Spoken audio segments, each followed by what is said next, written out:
Nehme ich sie die ganze Zeit. Gut, also wenn es zumindest sichtbar ist, wäre es fein. Also, Ich kann sie ein bisschen entkleiden, wir sind doch zu Hause.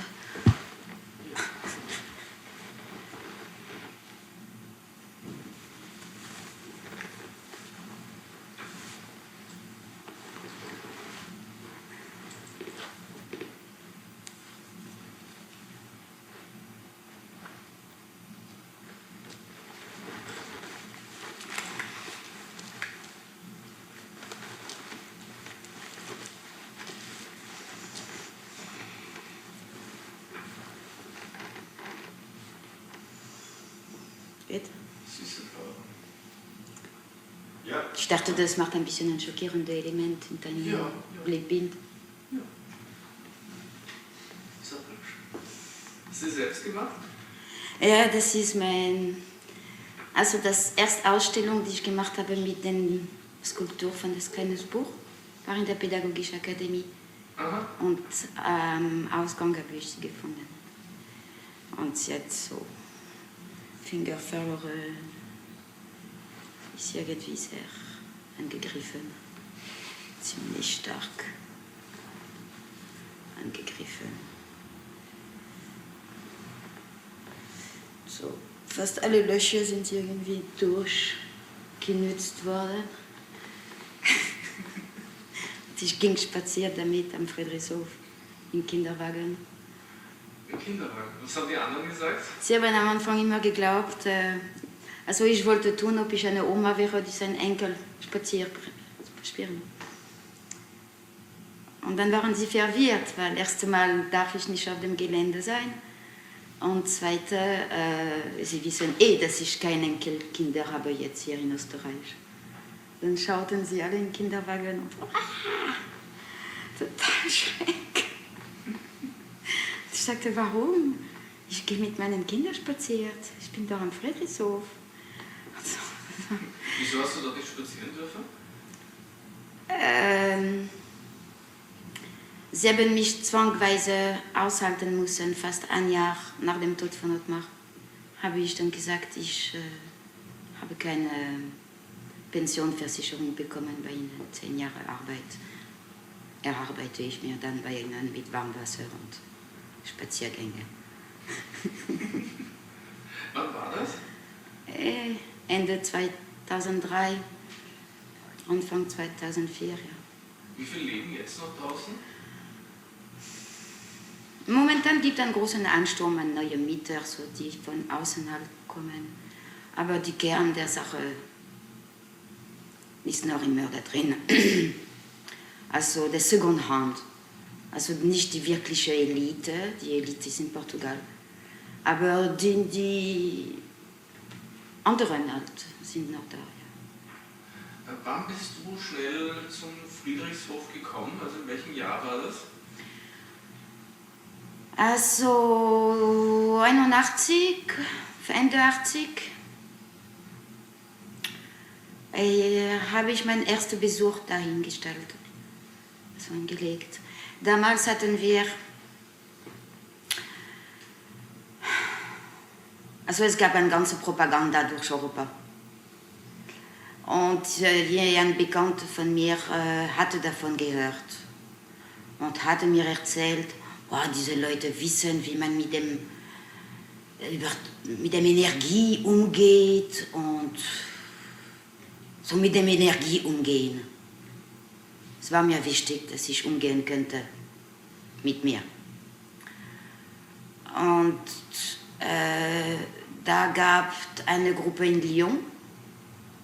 Wir waren in den Bergen versteckt damals. Wir sind nach Lyon gezogen und haben gelernt, wie man mit der Energie umgeht. Nach diesem Gesetz von diesen Gruppierungen. Sie waren... Dann habe ich nicht lange durchgehalten. Bin ich sehr schnell wieder abgehauen. Erst einmal, weil die Kinder gehen sofort weg. Das ist der erste Schritt. Also alles, was man hat, geht weg. Am Anfang ist es egal, weil ich hatte nichts.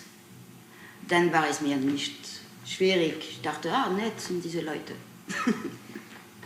Ich habe nicht gemerkt, was ich hatte, waren meine Kinder. Ja, da sind sie sofort weg. Sie wurden weggenommen?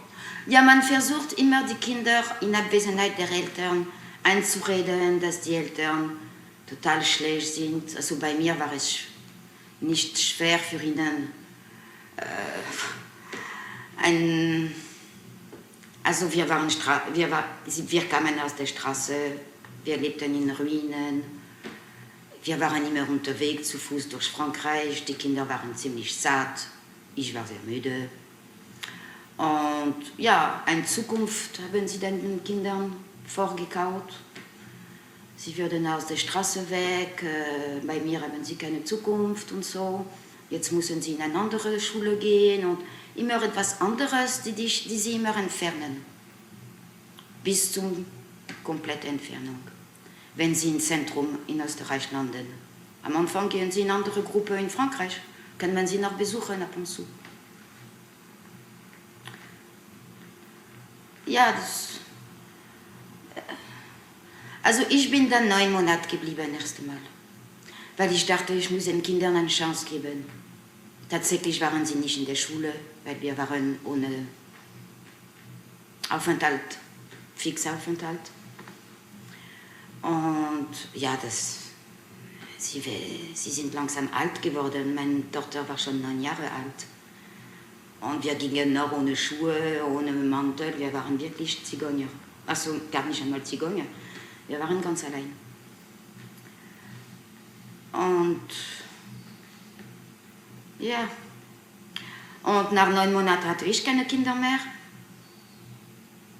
Die erste ist meine Tochter weg, dann mein Sohn und dann mein Baby.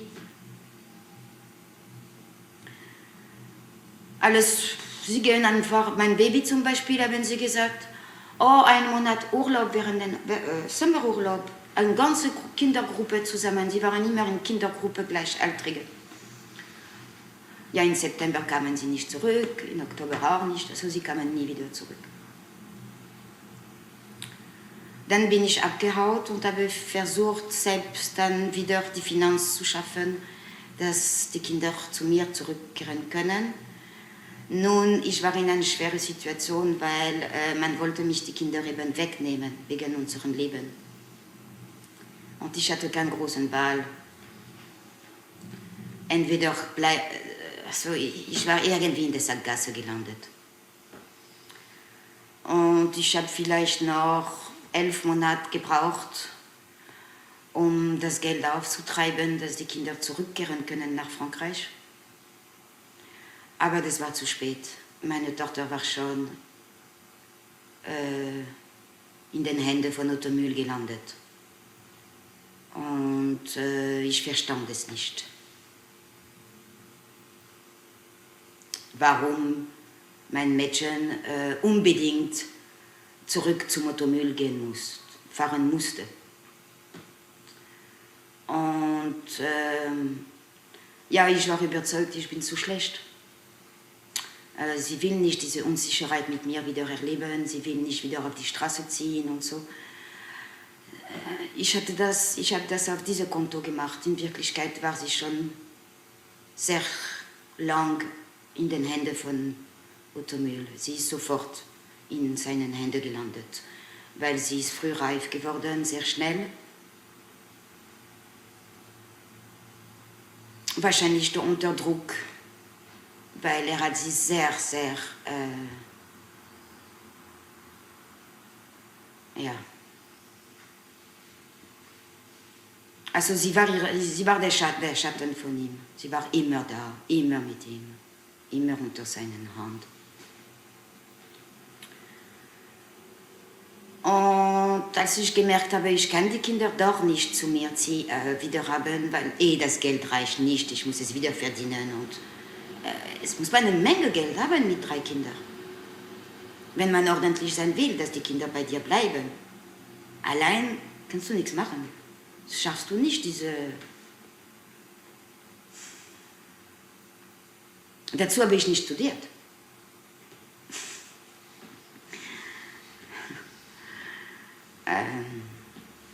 war selbst sehr gestört.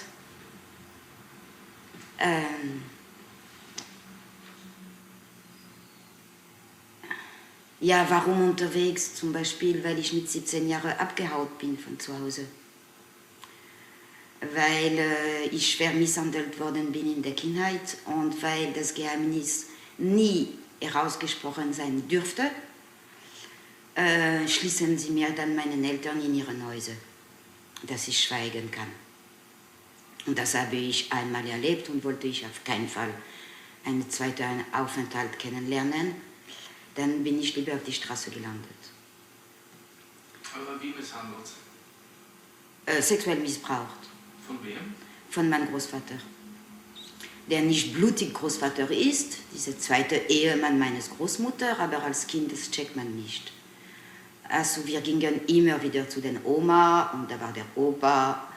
Und der Opa war ein alter russischer Offizier des Zars, hatte einen ganz starken Leben, ist so abgehauen während der Revolution in China, dann Fremdlegion, Name getauscht und mehrere Kriege, starke Verletzungen.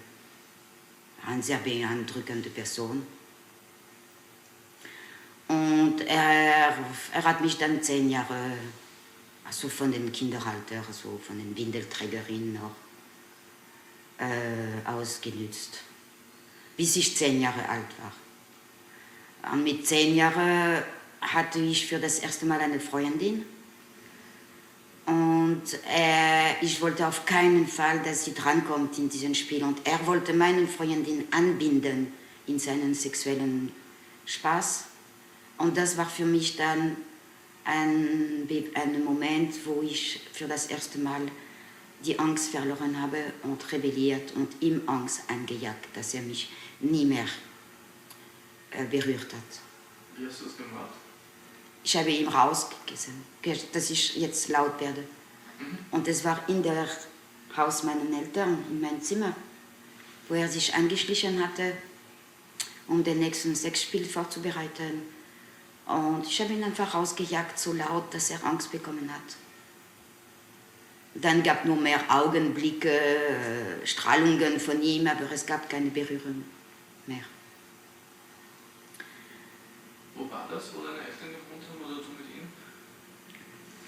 Meine Großeltern hatten ein Haus am Land und in der freien Zone von Frankreich.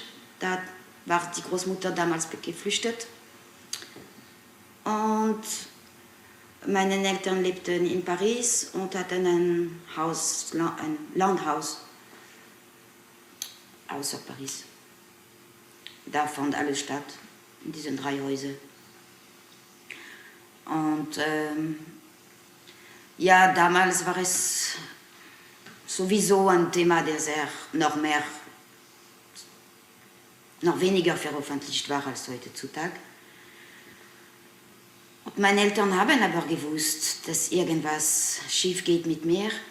Erst einmal als Kind war ich unerträglich. Dachten sie, ich bin geisteskrank.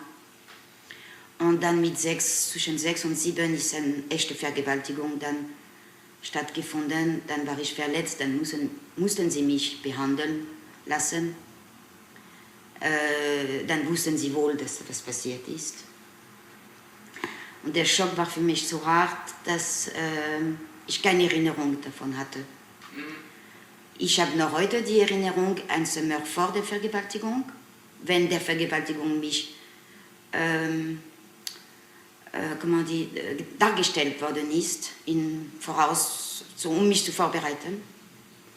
Und dann von den Behandlungen danach. Der Akt selbst ist komplett ausgelöscht. Und trotzdem haben sie mir weiter zum Großeltern geschickt. So. Als ich meinen Vater gefragt habe, viel später, warum und was er empfunden hat, als er das gemerkt hat, was da los ist mit mir, er hat gesagt, er war eifersüchtig. Das war seine Antwort. Und dann habe ich das gleich gefragt bei meiner Mutter und die Antwort, das kann ich mich nicht vorstellen, so was existiert doch gar nicht. Das musst du vergessen einfach. Das habe ich mir gedacht, du musst es vergessen. vergisst man sowas sehr. Tatsächlich habe ich vergessen. Ja. Aber es war nur dein Großvater. Ja, der Vater hat sich viel später angeschlossen. Eben, weil ich kann mich erinnern, dass du mir erzählt hast, dass dein Vater... Ja, der Vater war nicht einverstanden, er war immer der Zweite ins Geschäft und bei mir. Das hatte er nicht gern gehabt, er hat schnell aufgeholt.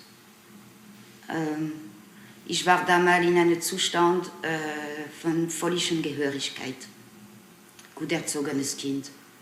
Wer mich wollte, hatte freien Lauf. Könnte ich nie Nein sagen. Das erste Nein von mir und der erste Nein von mir kam nach dem Prozess von Otto Mühl. Dann viel später. Der Prozess bei Otto Mühl war für mich eine starke Auflösung. Moment, ich habe da die Opfer gesehen, die Mädchen, die großjährig geworden waren. Ihre Aussagen waren einfach überwältigend für mich. Einmal hat die Richterin gefragt zu einem Mädchen, wie oft glauben Sie, haben Sie sexuellen Kontakt zu Otto Mühl gehabt? Und das Mädchen ist ganz weiß, bis gelb, bis grün geworden. Dann musste man einen Stuhl bringen, dass sie sich hinsetzt. Die Leute haben gespürt, puh, sie verliert ein bisschen den Sinn. Und ich habe gewusst, was in ihrem Kopf läuft. Sie hat versucht, eine Zahl zu finden. Sie kannte aber keinen, das wusste ich, dass sie keinen könnte.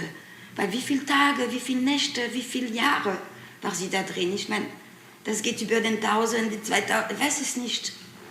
Und sie hat Bescheid so 697 rausgeholt oder sowas abstrakt. Und dann ist bei mir wie ein Fluss hochgestiegen, musste ich raus speiben und nach meiner Mutter rufen und bin ich ganz klein geworden und habe ich dann wieder erlebt, diese Machtlosigkeit, diese Ohnmacht, die man erlebt, wenn man in solche Kralle kommt. Und kurz danach der erste Mann, der mich belästigt hat, in einem Geschäft einfach, was tragen Sie denn da? Und Tapschen auf die Tutti, habe ich dann reingefetzt, das war das erste Mal. Direkt nach dem Prozess? Ja, nächsten Tag. Davor hast du es nie gemacht? Nee. Ich habe nur geträumt, ich werde sie alle umbringen. Immer mit Messerstechen und so. Das war eine Mordvorstellung, die mich begleitet hat von ganz klein auf. Das war meine Elixierdarstellung. Ich werde einmal reinstechen. Aber nie. Ich habe mich selbst reingestochen, aber nie der andere. Ich war völlig hörig. Wie lange warst du bei deinen Eltern? Also bis zu welchem Alter? Mit 17 bin ich weggelaufen. Aber davor warst du ja schon, da haben sie dich ja schon in die Anstalt gebracht. Ach, ich war mit 15. Haben sie mich in eine Anstalt. Mit 13 war ich schon im Pensionat. Keine Schule hat mich ausgehalten. Jedes Jahr oder halbes Jahr war ich rausgeschmissen. Ich habe nur Ärger gemacht. Und ich wusste überhaupt nicht, was sie da von mir wollen. Aber in welchem Alter war das da, wo dich dein Vater geschnappt hat? Da war ich schon älter, war ich schwanger von meinem zweites Kind. Ah, da hast du schon die Kinder gekriegt? Ja. Ich war 21.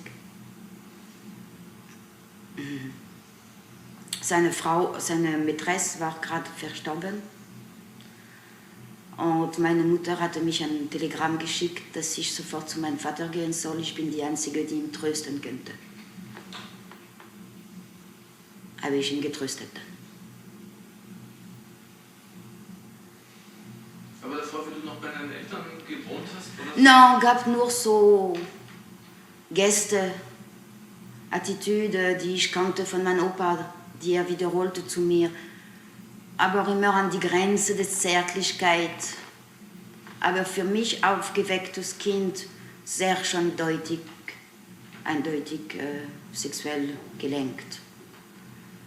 Es hat mir aber gefallen von meinem Vater, nur weil meine Mutter es auch merkte Und weil sie sich so tot ärgerte und eifersüchtig war und ich hasste sie, dann war ich froh, dass irgendwas passiert, wo sie sich ärgert wegen mir. Aber er war mir lästig. Ich habe ausgehalten, um sie zu zerstören. Als Kind. Aber es ist dann so, in der Pubertät selber ist nichts passiert, also in der Zeit. Also, Mit meinem Vater? ja. Anna von ganz klein. Ich erinnere mich 2, 3, 4 Jahre da auf seinen Schoß sitzen, wie der Hand da hochgeht und so. Nee, das war schon sehr eindeutig. Wie er da an mein Ohr ging immer. Und nein. Von ganz klein auf. Und die Mutter hatte schon alles möglich angesetzt, dass es stoppt. Aber ich wusste, wenn ich mich neben meinen Vater hinsetze, fängt es an und wird sie sich ärgern. Naja, das ist ganz klein schon. Und ich glaube, dass diese Irrenhausanstalt tatsächlich waren so, dass man das Gehirn ziemlich anschläft. Ich weiß nicht, wie sie das machen, aber es dauern schon 2 Jahre, bis man emotionell wieder lebt, nach der Behandlung. Während 2 Jahre ist man komplett amorph, körperlich und emotionell. Also mit welcher Begründung haben dich deine Eltern da reingesteckt? Später habe ich gefragt. Moment.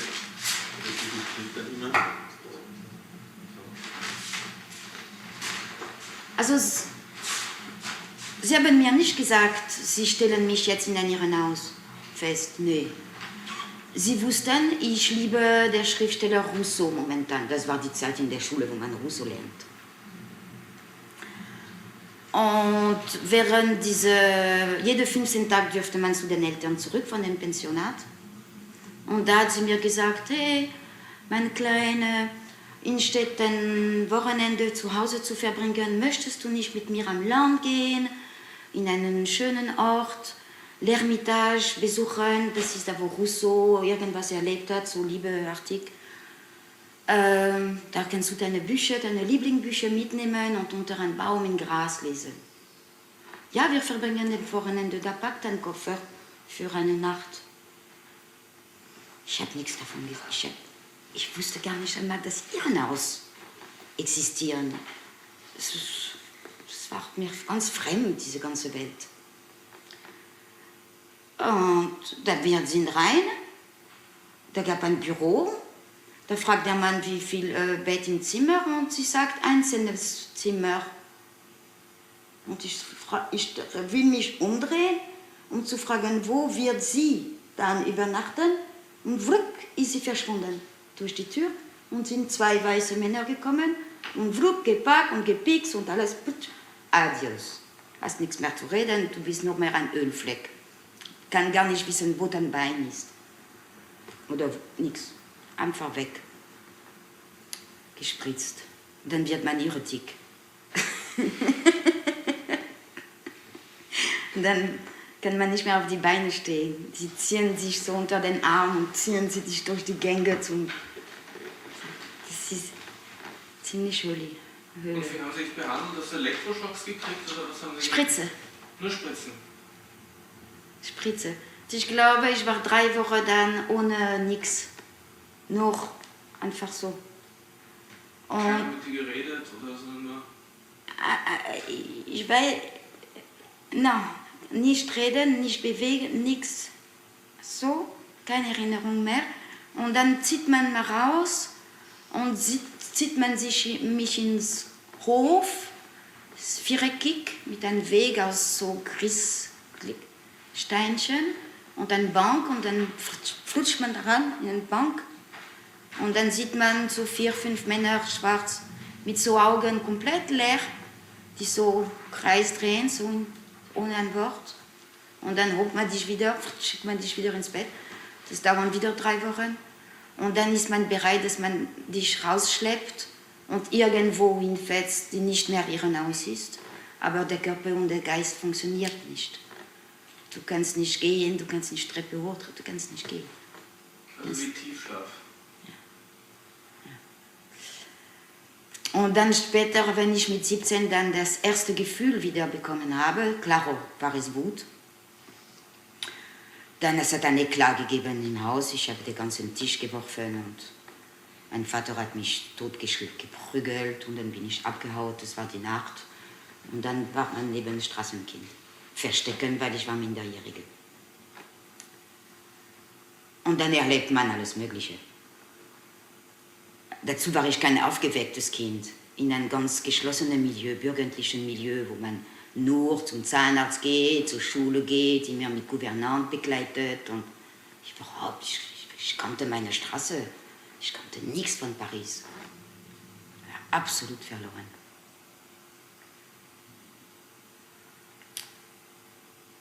Ja, und als mein erstes Kind geboren ist, war ich überzeugt, das wird ein Schwarz und ein Bub.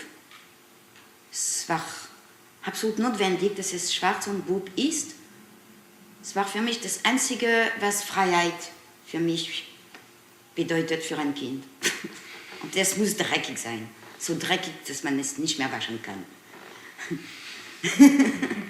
Und kam heraus ein blonde, weiße, adorables Mädchen mit blauen Augen.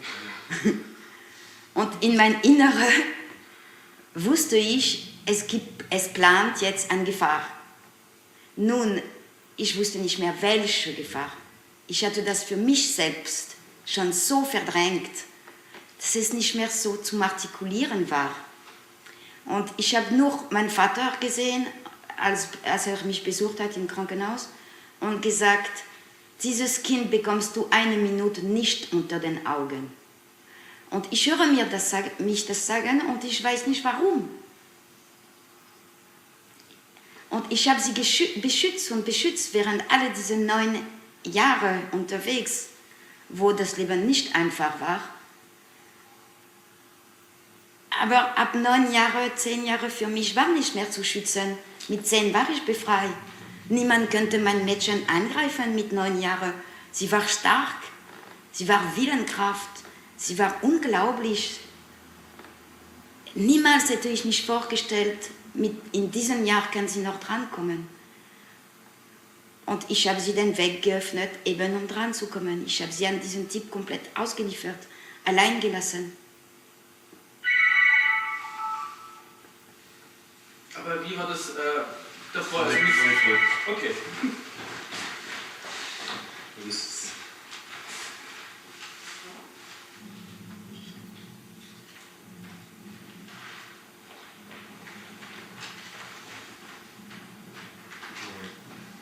Wie hast du auf der Straße überlebt mit 17 so? Also, was hast du da gemacht? Also, da gibt es ja viele Möglichkeiten. Das war sehr lustig. Das war aufregend. Also, ich hatte eine Freundin, die mich eben von meinem Opa befreit hat, ohne es zu wissen, weil sie wusste nicht von meinem Opa. Das hätte kein Mensch erzählt. Sie war Student, sie war politisch angesetzt und so, sie war sehr aktiv. Sie sang, sie machte Gitarre, sie war sehr in der 68er-Jahre-Stil. Und sie hatte ein kleines Studentenzimmer. Dann bin ich zuerst klar in den Bezirk. Zuerst bin ich in ein Kino gegangen. Damals in Frankreich könnte man den Kino ununterbrochen sehen. Man kommt rein und es spielt 4. So, es ist schon einige Stunden warm. Und dann, damals waren die Türen zur Straße nicht mit diesen Schlössern. Man könnte immer rein. Und dann habe ich auf die Fußteppich vor den Wohnungen geschaffen oder im Keller. Und dann habe ich gelernt, man geht in eine Bäckerei und man fragt ein Viertel Baguette.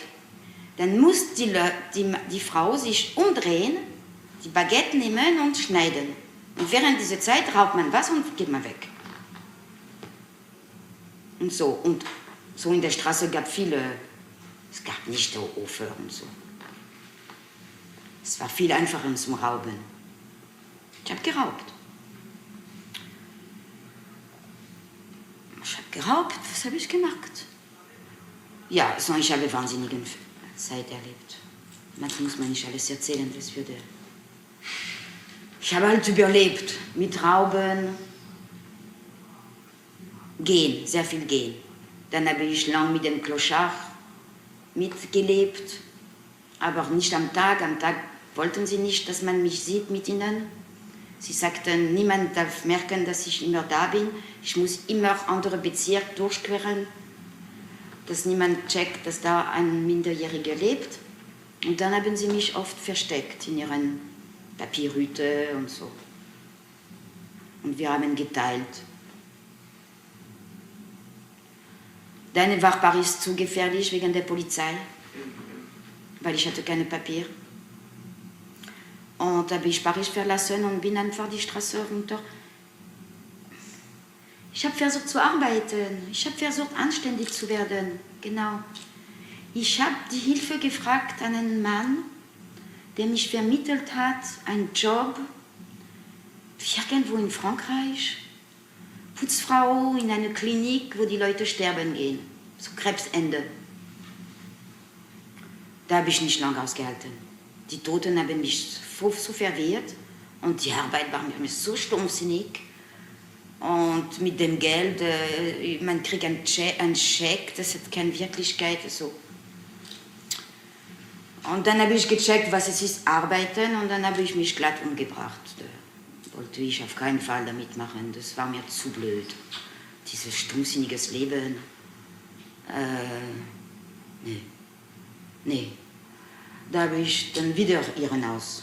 Klar, der Selbstmord hat nicht gepasst. Wie hast du versucht, sie umzubringen? Damals war ich mit Gardenal behandelt wegen Epilepsie. Mhm. Und ich hatte einfach, der Arzt war sehr schlau.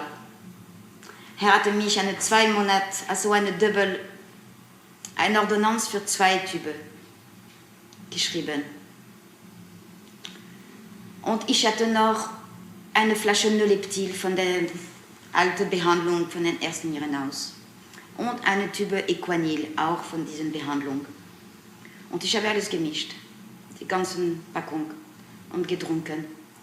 Und das war viel zu viel. Ich bin sogar in Koma, c'est sûr, aber ich habe gespieben. Der Körper hat rausgespuckt. Und hat mich jemand gefunden, weil ich hatte einen Disk, eine Schallplatte an, ohne zu checken, dass es doch so schnell geht, dass man nicht mehr handeln kann. Und es hat dann ja? Und niemand hat antwortet. Und dann ist ein Typ, ich weiß nicht wer, er hat seine Identität versteckt, haben mir die Leute gesagt. Durchschnitt, was ist das von dem Klo? Hat sich reingeschlurft und hat mich gefunden und die Rettung geholt. Und dann bin ich dann so gewaschen und dann Irrenhaus wieder. Ja. Also ich habe sehr viel versucht, mich umzubringen, vor den Kindern. Das war mein Ziel. Eigentlich musste man das einmal schaffen, ja. Aber das war nicht für mich. Es hat wirklich nicht hingehaut. Immer wieder Irrenhaus. Als Strafe dafür. Aber wie sind denn deine Kinder passiert? Also, oder von wem waren die dann? Dann bin ich von dem letzten Irrenhaus, der letzte von damals, rausgegangen und ich habe gewusst, okay, das Umbringen scheint nicht deine Sache zu sein. Du musst leben, allein schaffst du das nicht. Mach ein Kind und dann bist du nicht mehr allein, du hast was zu tun, du hast eine Verantwortlichkeit, eine Unterhaltung, du bist nicht mehr allein. Die Sachen sind geregelt. Dann habe ich den erst genommen, der verliebt war, nichts gesagt, ein Kind gemacht und bin ich wieder weg. Dann hatte ich meine Tochter. Dann habe ich gemerkt, oh je, sie ist ganz allein mir gegenüber. Das ist ungerecht. Ich muss ihr einen Kompagnon geben. Dann habe ich den zweiten gemacht. Und der dritte ist irgendwie unerwartet draufgekommen, hat aber das ganz total zusammengerettet. Also der hat das, meine Kinder dadurch, durch unser Leben waren so frei, dass ich meine Zeit oft verbracht, hinter ihnen zu laufen. Weil sie gingen in verschiedenen Milieus, verschiedenen Leute. Ich hab sie durch Frankreich immer verfolgt und das war sehr abenteuerlich im Leben. Sie waren sehr frei, zu frei. Und die Geburt von Luc unsere letzte, hat alle dann wieder ein Zentrum gegeben. Wir lieben alle den gleichen Kleinen. Und das hat uns wieder verbunden. Aber das hat nicht lange gedauert, weil mein Klein ist mit 2 Jahren dann schon weg. 2,5. Ja. Aber 2,5 Jahre waren wir ziemlich cool zusammen. Ja. Es war eine echte Familie. Und ihr seid halt ständig durch Frankreich herumgezogen? Oder? Ab der Geburt von Luc haben wir viel mehr Glück gehabt. Wir waren gelandet in einer Stadt, die kommunistisch war, und das habe ich gespürt. Also ich habe echt nicht gekämpft. Ich habe sofort eine kleine Wohnung bekommen, total komplett bezahlt von der Stadt. Die Kinderbeihilfe hat sich endlich ihren Gesetz verändert. Ich habe endlich Kinderbeihilfe für das erste Mal bekommen. Weil sonst musste man verheiratet sein oder einen Job haben oder eine feste Wohnung oder irgendetwas. Also musste man immer haben, was ich nicht hatte. Und da plötzlich gab alles. Das war wunderschön. Aber leider gab alles so Material, aber wir waren sehr unangepasst durch unsere Art zu leben. Und die Vergangenheit hat mich auch verfolgt. Wie? Durch die Polizei. Ich war auf die rote Karte, also die rote Liste, gesucht, wegen meinem vielen Raub.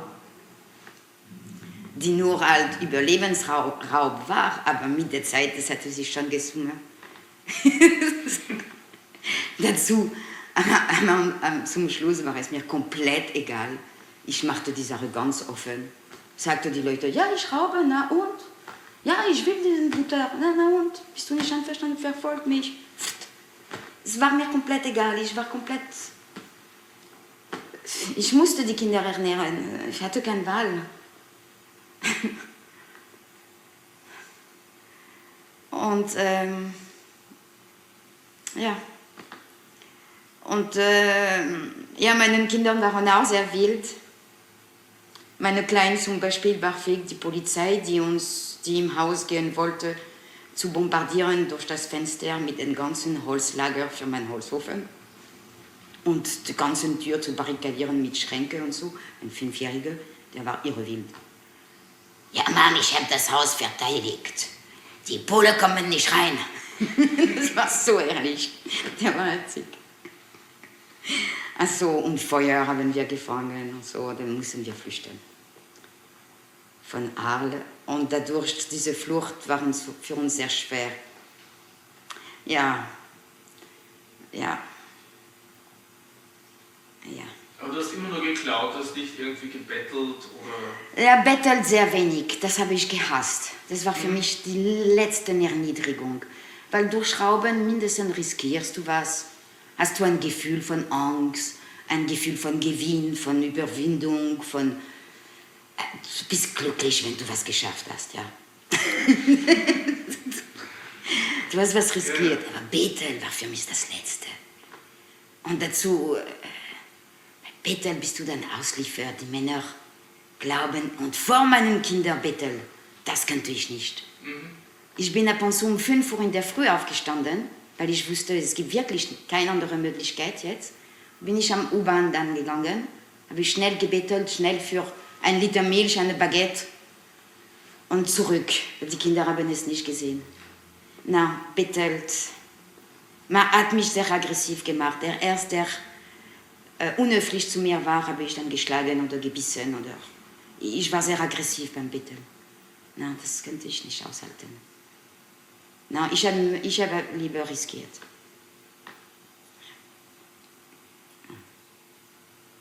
Und es ist sich ausgegangen mit dem Klauen?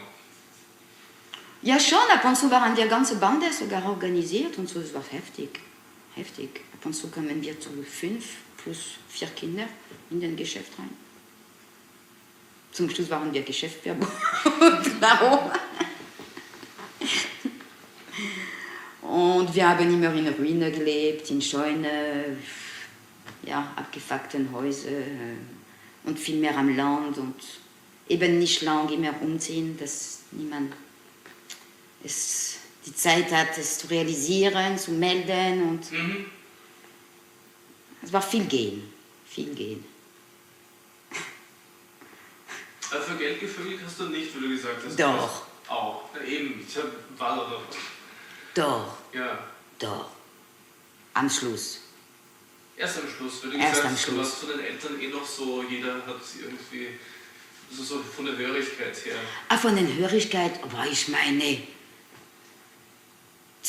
vor den Kindern zum Beispiel, wenn ich wirklich großen Hunger hatte, dann habe ich Autostopp gemacht. Auf der Autobahn. Hin und her, Süd, Nord, Frankreich. Und dann der Mann muss einmal stoppen und was trinken. Er will nicht, dass du allein in sein Auto bleibst. Er will auch nicht blöd seinen Kaffee und sein Sandwich essen und du schaust pro Fenster, wie er gut isst. Er ladet dich an. Du kriegst Schokolade. Das nervt ein bisschen und so. Aber ab und zu gibt die dich woanders nehmen, nicht auf dem Autobahn. Und dann hast du nicht Geld oder nicht Geld. Das ist nicht Geld, das ist dann, du kommst durch. Also, du schaust, dass du lebendig rauskommst nur. Also, dass es nicht nach Vergewaltigung ausschaut. Du tust, ob es dir Spaß machen würde, noch dazu. Mich nicht zu ärgern. Schaut nur, dass du rauskommst aus dem Wald. Das nahm mich Vergewaltigung, aber ich hatte keine Blauflecke. Nee, ich bin noch nicht doof. Ich hetze nicht einen Mann so.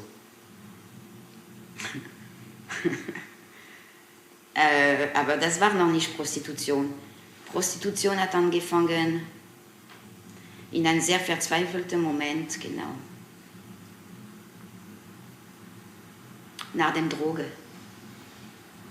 Es gab erst diese Drogeperiode in Paris, die war furchtbar. Welche Droge? Heroin. Das war die erste Droge, die ich getroffen habe. Gespritzt oder geraucht? Gespritzt und geraucht, aber mehr gespritzt. Ich war geil auf Spritzen. Warst du auch schon gewöhnt daran? Ja, also ich musste stechen, war für mich, wäre gut.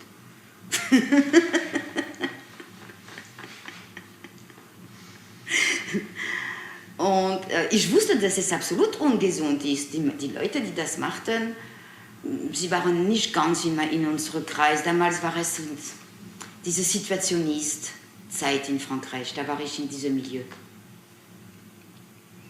Und es gab eine Abspaltung immer in diese Gruppierungen und so. Und plötzlich ist ein ganzer Teil auf Droge gegangen. Die anderen waren ganz sauber, also ich hatte noch keine Droge. Ich wusste gar nicht, dass Haschisch existiert. Ich war ganz unbedarft. Ich hatte Kinder, ich war voll beschäftigt. Aber dann plötzlich habe ich meine erste Spritze bekommen und dann sofort die zweite und so und sehr schnell, ja. Bis ich gemerkt habe, ich bin genauso verrückt wie die anderen, ich würde alles tun, um mein Zeug reinzuschießen und mich in den Spiegel gesehen und total Ekel gekriegt von mir. Alles weggeschmissen, die Kinder gerufen und weg. Und die Kinder haben gar nicht gemerkt, dass ich das mache. Sie glaubten, die anderen machen das. Und wir sind weg, genau. Dann habe ich versucht durchzukommen mit Äpfelpflücken, Birnenpflücken am Land. Das war aber schwer, die Kinder waren nicht angepasst für Kindergarten. Dann waren sie da dazwischen, das war nicht rentabel. Konnte ich nicht genug pflücken. Und dann ist mir der erste Angebot gekommen, Prostitution. Habe ich dann angefangen, ja. Wir waren zwei, ein Mädchen, die mich vermittelte, das Geld kassierte und ich war der Handwerkliche. Und wir teilten das Geld dann. Aber das war was. Ich hatte 3 Kunden in einem kleinen Dorf. Ein sehr sauberes Geschäft noch. Das hat ein bisschen Bier und Zigaretten geliefert und Grießbrei und Milch. Damals lebten wir in einem heruntergefallenen alten Maß in Südfrankreich. Ohne Dach, Tür und Fenster und so. Ohne Wasser, nichts. Das hat uns ein bisschen über Bord gehalten. Das war noch nicht. Und das zweite Mal, wo ich mich entschlossen habe, auf diese Mittel zu greifen, das war, als ich meine 3 Kinder verloren hatte. Meine Tochter war in der Sekte schon. Mein Sohn war zurück zu seinem Vater und ich hatte die mütterlichen Rechte verloren, weil er in dieser Automüllkommune war. Und mein Kleinster war auch in der Automüllkommune. Und um Geld zu verdienen, um sie zurückzubekommen, dann habe ich gewusst, ich komme ohne 1 Million, nicht mein Flugzeug, Hotel, ich habe kein Haus, Restaurant, Zug, Weihnachten. Ich muss 1 Million und es bleibt mir nur mehr 1 Monat bis Weihnachten. Und im Weihnachten können sie in der Sekt nicht sagen, nee, das Kind kann nicht kommen. Er hat Urlaub und er muss bei der Oma. Wusste ich, sie mussten dann meine 2 Kinder zurückschicken und der Vater musste mir das Kind 15 Tage geben. Und dann habe ich mich in einem Bordell in Belgik angemeldet und habe da 3 Wochen gehackt und meine 1 Million in der Tasche gekriegt. Und ja, das war nicht so hart wie in der Sekte. Also ich war schon ausgezogen, ich hatte schon 9 Monate in der Sekte gelebt. Und eigentlich, ich fand ins Bordell nicht so arg wie in der Sekte. Es war der gleiche Zwang, das war nicht 3-mal pro Tag, das war etwas mehr. Aber die Leute waren irgendwie menschlich. Es gab menschliche Auseinandersetzungen, menschliche Erfahrungen, Wärme, Schicksale, die sich da ausbreiten. Okay, ich bin schwanger geworden, weil da Frisé war nicht noch in die Mode.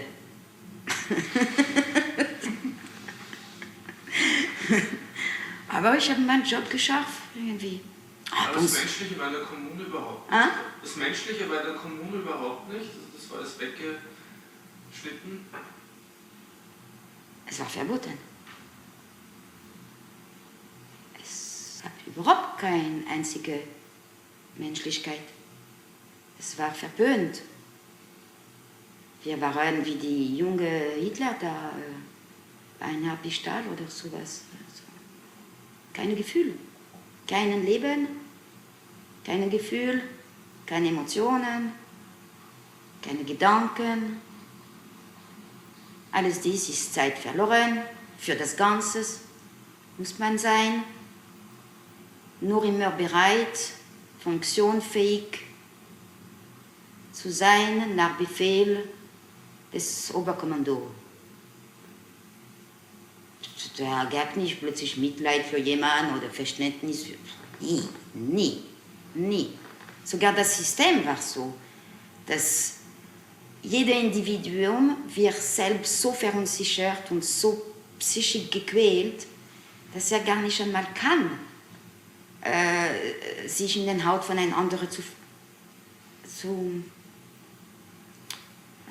versucht zu verstehen, was der andere erlebt. Ich glaube, kein Mensch hat sich gefragt, was die Kinder erleben. Keine. Oder was der Nachbar erlebt. Wir wussten selbst gar nicht was wir erlebten. Wir haben uns unsere eigenen, geheim versteckten, innere Emotionen und Gefühle abgewöhnt. Mit Begeisterung bei jedem Kampf gegen uns selbst waren wir ein besserer Mitglieder der Gesellschaft. Ja, das war das Ziel also dass das funktioniert, so ein Dings, so eine Organisation, muss der Mensch seine Individualität komplett vor der Tür lassen. Das ist wie, also man kommt da rein, alles geht weg. Deine Kleidung, deine Unterhose gehört dich nicht. Der Chef kann es fragen jederzeit. Deine Schuhe auch nicht. Nichts gehört dir, nichts das Geringste, dich selbst nicht. Wie sind wir zeitlich? 50. Ah, okay. Aber du bist ja freiwillig hingegangen. Also wie war das irgendwie, du warst ja unterwegs, du warst ja irgendwie auch verbandelt mit dieser ganzen Hippie-Generation oder den 68ern in Frankreich. Wie hast du die erlebt und wie ist dann der Funke gekommen, dass du halt dort zum Friedrichshof hin bist? Ich habe dir gesagt, ich hatte den Wahl zwischen, ich war von der Polizei gesucht, ich hätte da in Gefängnis setzen müssen. Ich war von der Kinderpolizei, also Kinderschutz, verfolgt. Ich lebte seit Jahren immer am Verstecken. Und ich war fertig. Ich war nervlich ein Wrack. Damals habe ich 10 Mal pro Tag durchgedreht, komplett. Ich könnte nicht mehr. Und ich habe diesen Weg, sofort hat mich diesen Leute habe ich sofort gehasst. Und für stumpfsinnig und blöd und öd. Und, also es war keine Attraktion da für mich. Ich habe einfach mir gedacht, sei nicht trotzig. Alle Frauen gehen arbeiten, alle Frauen verlassen ihren Kinder einmal für irgendwelche notwendige Geld verdient. Sei nicht trotzig. Gib ab deine Freiheit, geh arbeiten. Sie forderten von mir, dass ich auch arbeiten gehe. Und bietet die Kinder eine Winterjacke, Schuhe, Schule und Bildung. Das habe ich geglaubt. Ich muss mich dann, und dass ich mir das so schwer tue, mich anzupassen an ihren Gesetz, dachte ich, das ist mein Problem. Ich habe mich nirgendwo angepasst. Ich bin geisteskrank. Das haben sie mir sofort vorgeworfen. Klar habe ich das geglaubt. Ich war schon x-mal in ihrem Haus. Wie könnte ich wissen, dass ich nicht geisteskrank bin? Sicher war ich schnell. Und ich habe Schutz einfach gesucht. Ich habe mir gedacht, naja, da mindestens bin ich mit meinen Kindern in Geschichte gemeinsam. Niemals hätte ich geglaubt, man wird mich meinen Kindern wegnehmen. Aber wer hat dir zuerst erzählt, du hast erzählt da ist Energie und so weiter, aber Ja. wer hat dir das erzählt? Welche Leute waren das? Haben die dich mit dorthin genommen oder bist du dann einfach hingefahren? Nein, das ist sehr schwer, wo man kommt sehr schwer in so eine Organisation. Muss man beweisen, dass man gut genug ist. Und das ist sehr schwer. Nee, das dauert lang. Da kommt ein Lehrer zu dir. Da musst du selbst eine Gruppierungen bilden. Mindestens 6, 7, 8, 9, 10 Leute. Da kommt ein Chef, die ausgebildet ist von Otto Mühl. Und lernt dich Basiszeug, noch nicht aufregende Sache, ganz Basiszeug. Man malt, man zeichnet, man tanzelt ein bisschen, man macht ein bisschen Musik. Und dann lernt man ein bisschen, was es heißt, Selbstdarstellung. Da gehst du in der Mitte, machst du irgendetwas, die von deinem Inneren spontan improvisiert rauskommt, unter Druck der Situation. Das hat mir gefallen, muss ich zugeben. Diese Kunst hat bei mir so stark gewirkt, dass ich meinen Freunden, die noch voll mit Droge beschäftigt waren, geschrieben habe, hey, ich habe die super Droge gefunden, Selbstdarstellung kostet nichts, bist du dein Produzent. Das ist wirklich eine angenehme Verbindung von den Inneren zu den Äußeren, die da sich ausbreitet.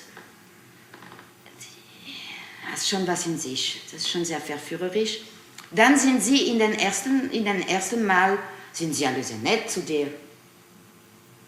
Ja. Nach einem Monat fängt es an schon sich zu ändern. Und dann wird es immer schlimmer. Und was, mein Gott, das war wie überall halt. Wie überall in der Gesellschaft, das war nicht viel anders bei uns. Das war wie ein ganz starker, höchster Faschismus. Ich meine, das hat nicht mit Hitler oder mit Stalin zu tun, aber ich meine so, oder mit Armee oder mit Nonne, ich meine, mit alle Lagerleben. Einfach Organisation, und ich sah nicht ganz den Unterschied mit der normalen Gesellschaft. Es gab keinen großen Unterschied mit der normalen Gesellschaft. Außer, dass wir keine einzige Sekunde Freiheit hatten.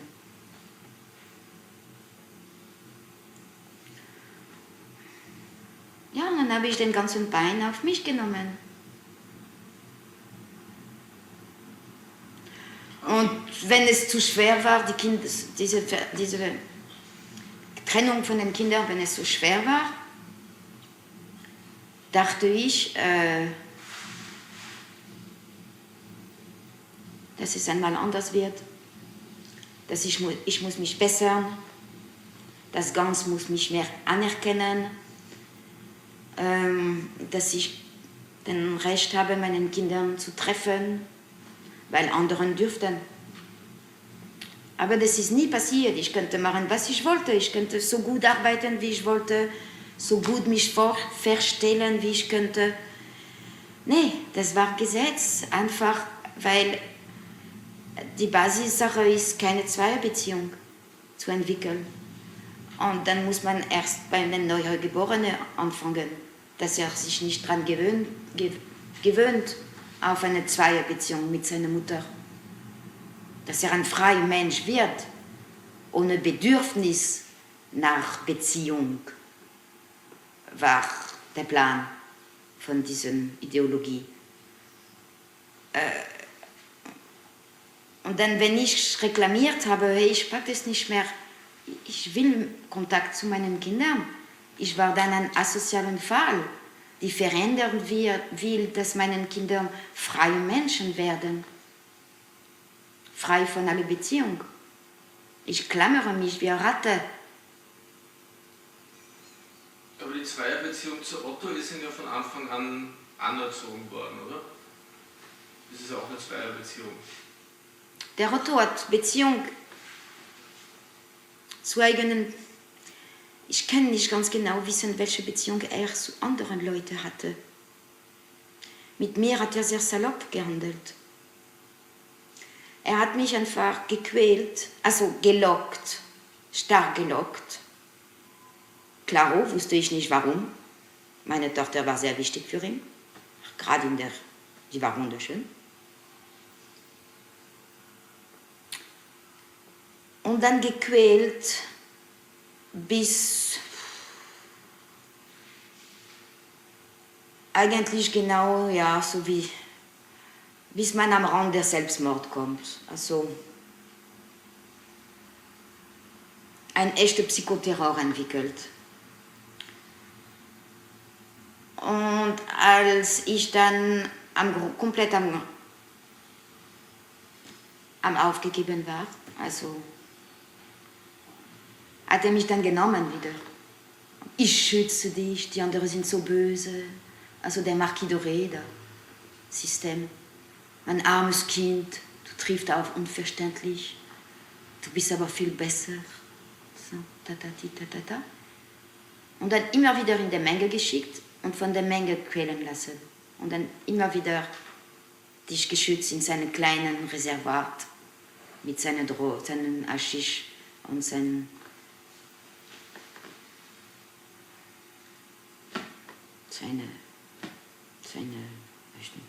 sein Gespräch, sein Selbstmonolog halt. Der hat nur Selbstmonolog geführt.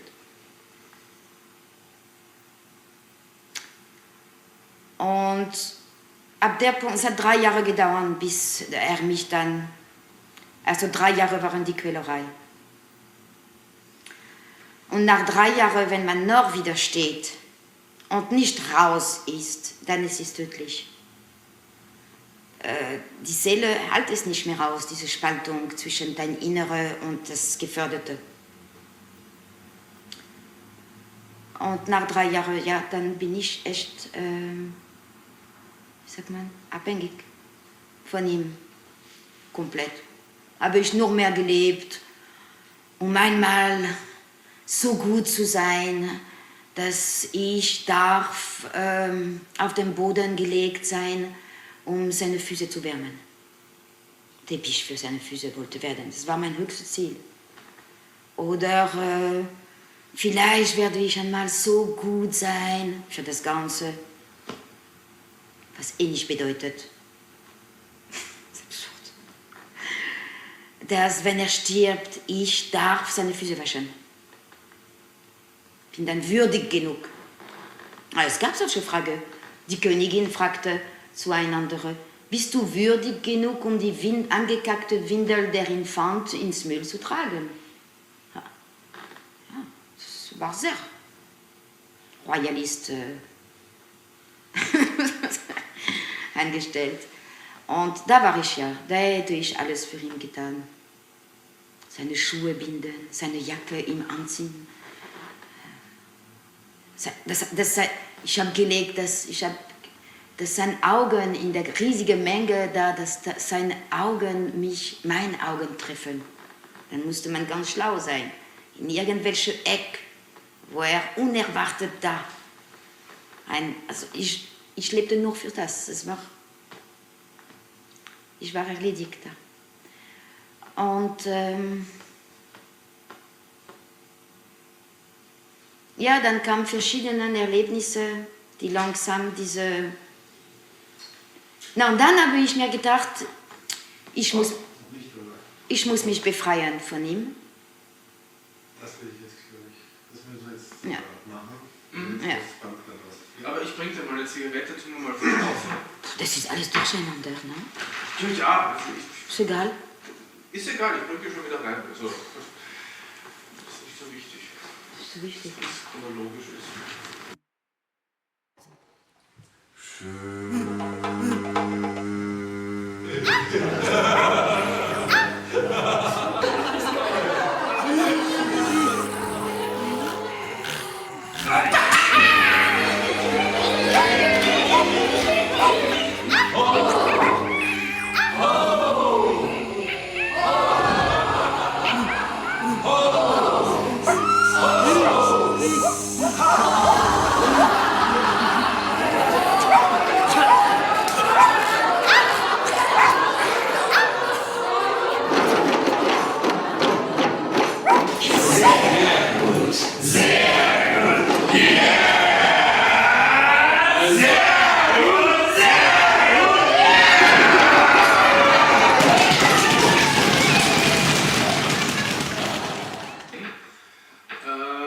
Mich würde das interessieren, jetzt nicht nur Energie, sondern generell, was du gewusst hast vor der Kommune oder was du dir vorgestellt hast, was das ist. Ich meine, du hast aus Frankreich gegangen, Kommune, Zusammenleben, alternative Familie, was du gehört hast, was du dir vorgestellt hast und dann zack, wie du reingekommen bist.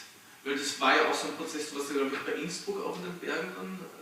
Irgendwo in den Bergen war ich da, in diesen Ruinen in den Bergen versteckt. Wo ist? Das ist in den Bergen über Montélimar, Mitte Frankreich, ein bisschen mehr südlich. Also geografisch bin ich sehr gewandert, es war mir egal, wo ich bin.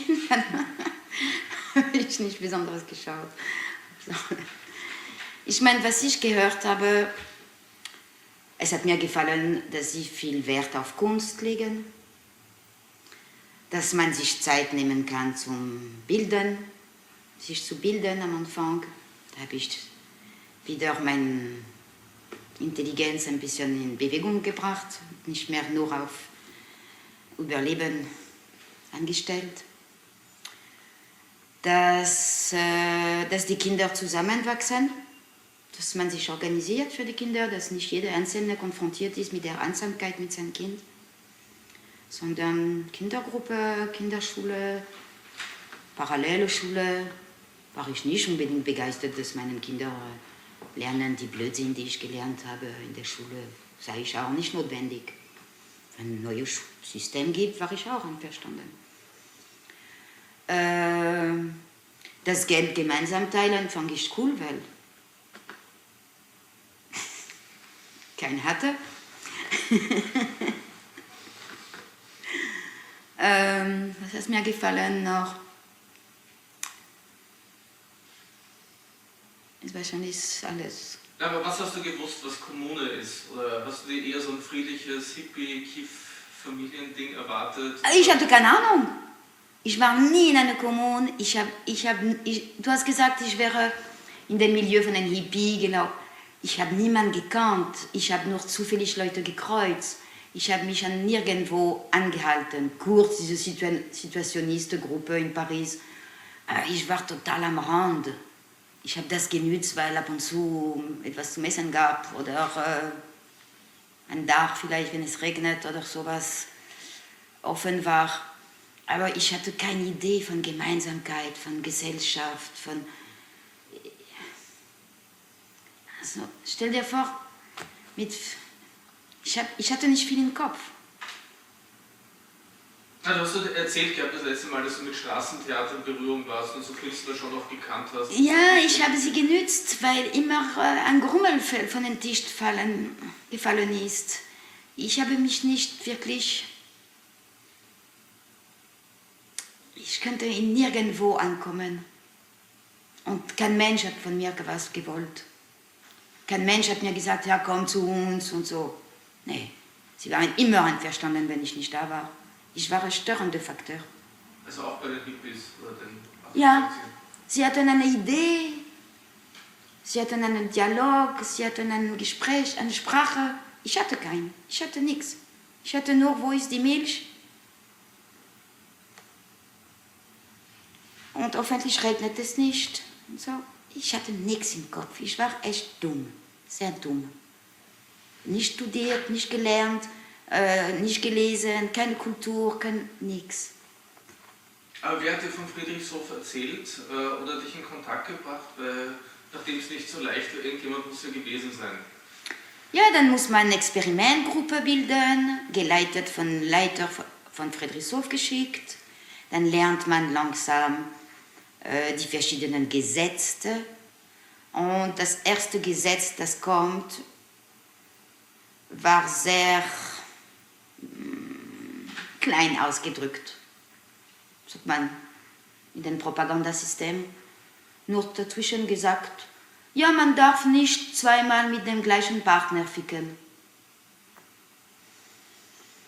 Denkst du dich, okay, nicht zweimal? Dann, was du denkst, wenn man in dieser Not ist und das braucht, denkt man sich nicht viel dabei. Und das erste Mal, dass ich konfrontiert worden bin mit der Realität dieses Gesetzes, da bin ich sofort krank geworden. Mein ganzer Körper hat sich geklemmt. Ich konnte keine Knochen mehr bewegen. Herzentzündung. Radikal. Man konnte nichts mehr bewegen. Ja.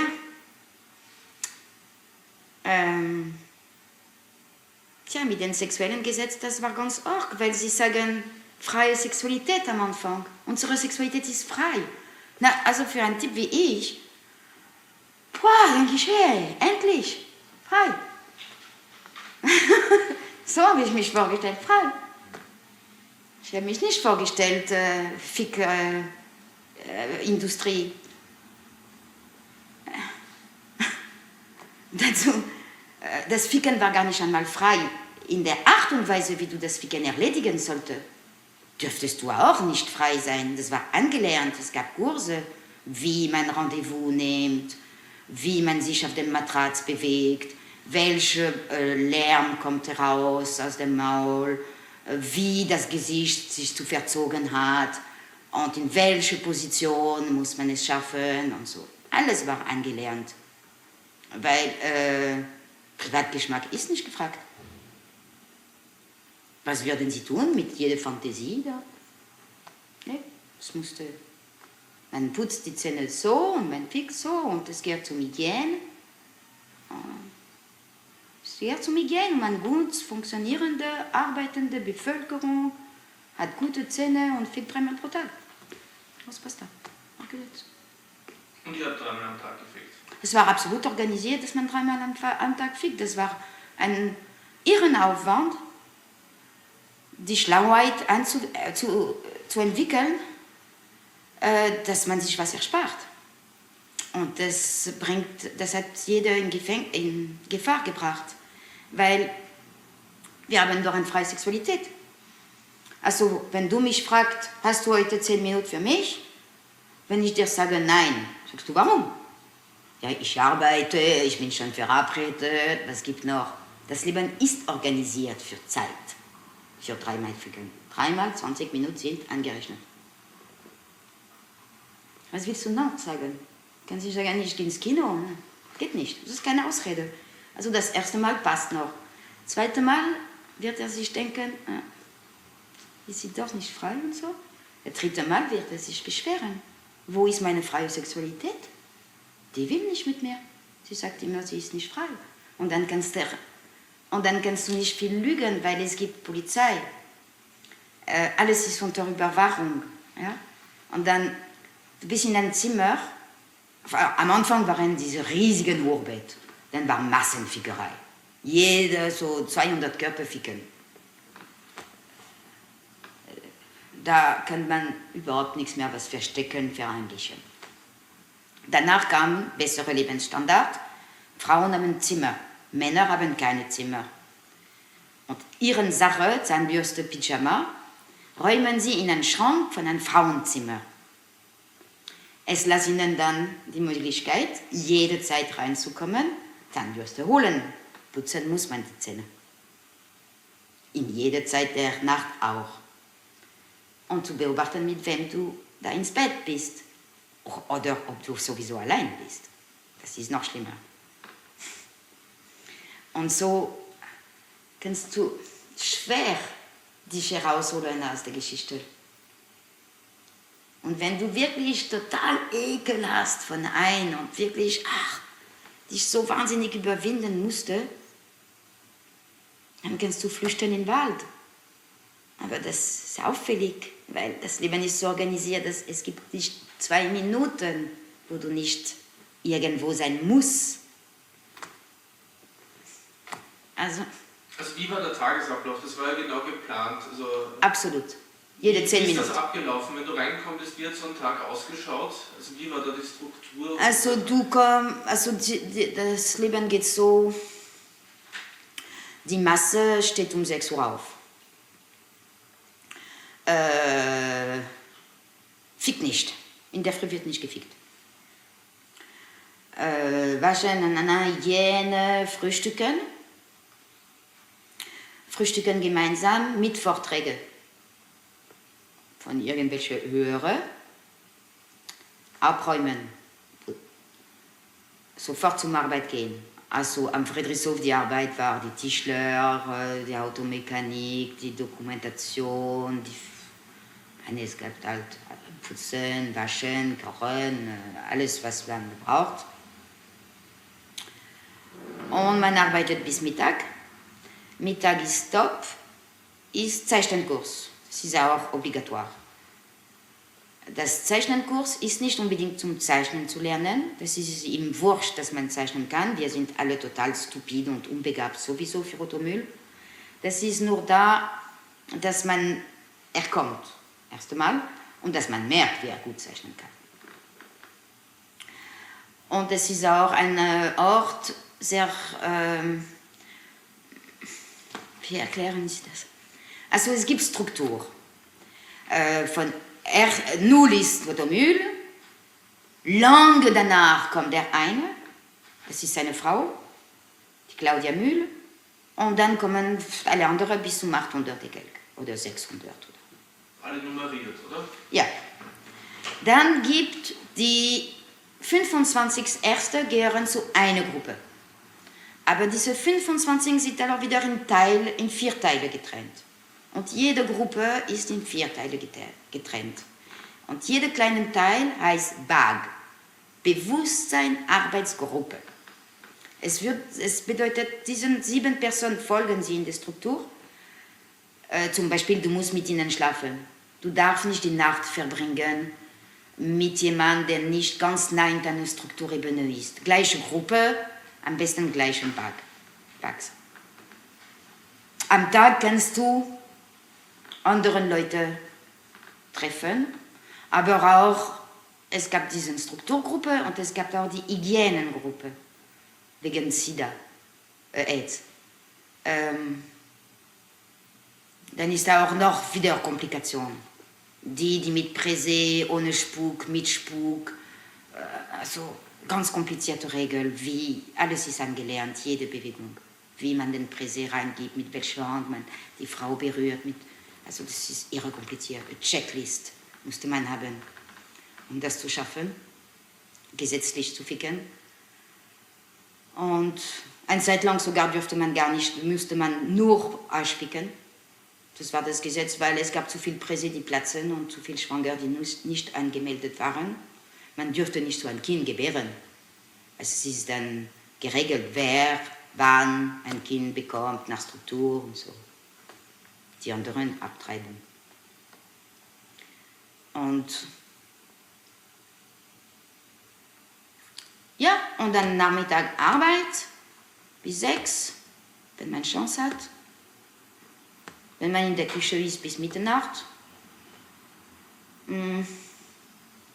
Dann gab Ficken, dann gab Abendessen, dann gab Zeichenkurs, nach dem Abendessen gab noch einmal Ficken für die vor dem Abendessen nicht gefickt haben. Und dann gab Esstiabend, und dann gab Bags, und dann gab Extraservice für die sich gut zeigen wollen, sie arbeiten noch weiter. Und dann gab es Schlafen gehen. Also wir haben wenig geschlafen. Schon Schlafanzug, Entzug war schon dabei. Gedacht. Der Gremium hat ganz anders gelebt. Ist um 12 Uhr aufgestanden und hat die ganze Nacht durchgefeiert. Und nichts gearbeitet. Also nichts gearbeitet. Sie haben geleitet. Das ist eine Arbeit. Und wer mit wem war auch immer genau eingeteilt, oder? Eine Zeit lang es ist so gewesen, Sie haben gemerkt, es gibt einen Effizienzverlust in den Stadtgruppen. Die Stadtgruppen sind die arbeiten in unseren eigenen Firmen und das Geld liefern. Und ja, es gibt Zeitverlust. Durch diese Verabredung, die nicht ganz klar sind und die Zeit ist nicht klar. Und dann haben sie das computerartig geregelt. Nach Struktur, nach Plan, nach Zeit. Dann ist man in der Früh aufgestanden und beim Frühstück gab es Fickplan. Du sollst in diese Stunde, in dieses Zimmer mit dieser Person ficken. Und du sollst in die... Alles war geregelt. Das haben sie aber nicht so lang gemacht, weil es hat die Leute schon ein bisschen... Sie wussten nicht, wo sie den Fickplan aufhängen können, dass wenn ein Vertreter oder ein Lieferant kommt, es nicht schockierend bleibt. Das war die freie Sexualität. Und Horrorgeschichte erlebst du, wenn du dich verliebst. Das ist das Letzte. Wenn du dich verliebst, dann bist du in der Hölle. Ja, es muss ja auch so zu Wiederholungen gekommen sein. Also wir haben uns alle verliebt. Wir waren ziemlich verliebt. Es gab irre viel Liebegeschichte. Drama, Krise, Kinder, die entzogen wurden, Väter, die weggeschickt werden, weil du darfst nicht Vater sein. Du musst anonym bleiben als Vater in dieser allgemeinen freien Sexualität. Aber einige wussten schon. Das war auch ab und zu sichtbar, dass das Kind echt der Porträt seines Vaters ist. Na, sofort, einen nach Düsseldorf, der andere nach München, das Kind am Friedrichshof, fertig. Also es gab herzzerreißende Trennungen. Ja. Baby, stillende Mutter, Baby weg, Mutter weg. Und das war zugunsten des Ganzen war wirklich sehr hart. Sehr, sehr hart. Aber trotzdem rein von der Struktur, ich meine, so viel erwarte ich im Endeffekt nicht. Also wenn man nicht zweimal mit demselben pennen darf, muss sich das ja auch irgendwann wiederholt haben vom Plan her. Ja, sicher. Sicher. Ja, sicher. Auch von Gemüt. Also von, zum Beispiel, ich hatte sagen wir 10 Männer am Friedrichshof, bei wem es für mich kein Qual war. Und bei wem ich mich meine Freiheit, also jeder war nicht darauf bedarf, es zu melden. Aber man könnte nicht wissen, weißt du, ein Element fixst du nicht nach Gesetz mit ihm und dann vielleicht passiert ihm irgendetwas. Du kannst es nicht wissen, was er in sein Innere für Ängste und Zwang bekommt. Und dann muss er dich melden, um sich von etwas anderem zu befreien. Man weiß nicht, das war sehr einfach, man könnte niemandem vertrauen. Ich habe sogar Ottmar nicht vertraut, als ich ihm meine schönen Marihuana-Pflanze gebracht habe, die ich auf dem Areal gefunden hatte. Ich habe sofort Paranoia gekriegt, er meldet mich, Ottmar, mich melden, das wäre absurd. Ja. Aber man könnte kein Vertrauen haben. Mit den Kindern, wenn ich meine Tochter dürfte ich ab und zu sehen. Also der Ottmar hat sie zu ihm, der Otto hat meine Tochter zu mir geschickt, wenn ich am Ende der Spinnerei war, wenn ich wirklich übergekippt war in der Abneigung gegen alle. Dann dürfte sie mich besuchen, um mich wieder auf die richtige Reihe zu bringen. Er sagte zu ihr, wenn du deine Mutter im Griff hast, hast du die ganze Welt. Und dann war sie irre stolz. Sie kam immer, nicht allein, mit Beweisen, was sie da macht. Aber nur der Anblick meiner Tochter hat mich sowieso, es ist wie die Sonne kommt nach, wenn sie brauchte, es war egal, was sie redete. Sie war da und für mich war es psychisch dann plötzlich eine frische Wind, die ein bisschen den Qual erleichterte. Aber privat Gespräch zwischen meiner Tochter und ich gab nur Fetzen von Sätzen, die sie mich en passant so hingeben könnte. Und es hat ein Puzzle gemacht, die ich nicht zusammenbrachte. Und eigentlich war es jedes Mal eine Information über die Schändung, die sie erlebte. Nur durch meine eigene Psyche, meine eigene schwer kapierende Köpfe und meine Gemütlichkeit.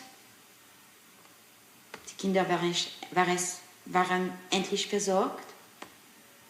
Ich glaubte, es gab eine Schule. Es gab keine Schule richtig, aber ich glaubte, wie die anderen, sie sind in der besten Schule Österreichs.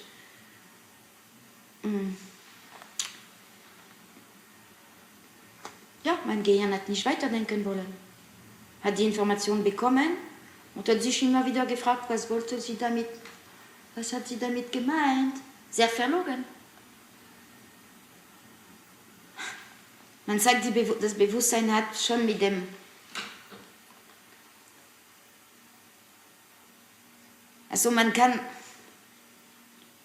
einmal hat mir jemand gesagt, du brauchst nicht zu wissen, womit du nicht anfangen kannst.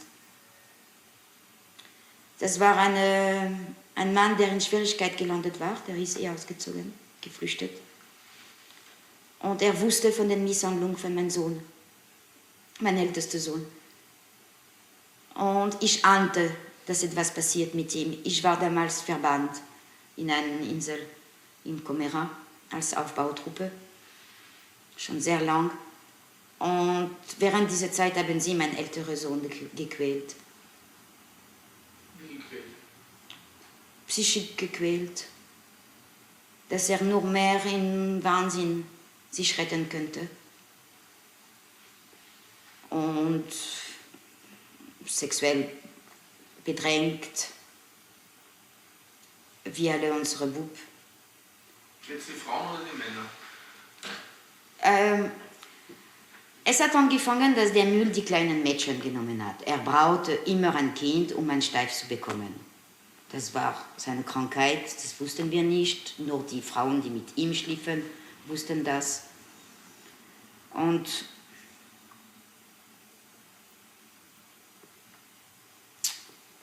Seine Frau Claudia, die erste Frau der Bewegung, hat es nicht gern gehabt.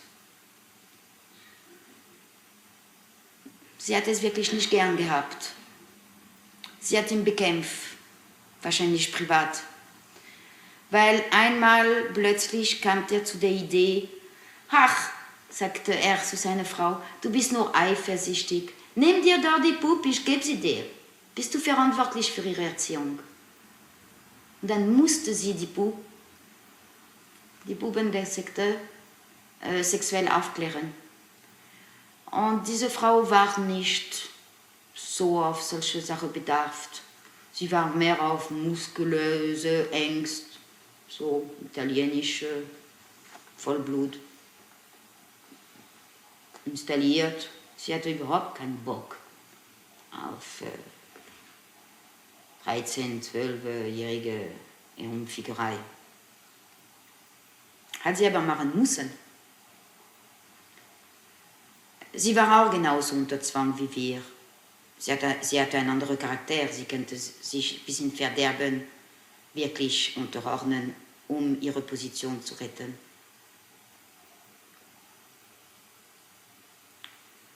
Und dann hat sie halt alle, und wenn ein Bub es nicht könnte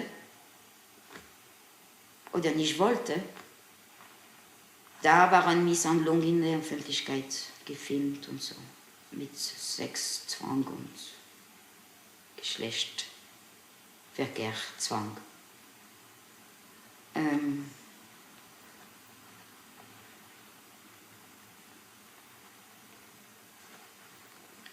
Ja,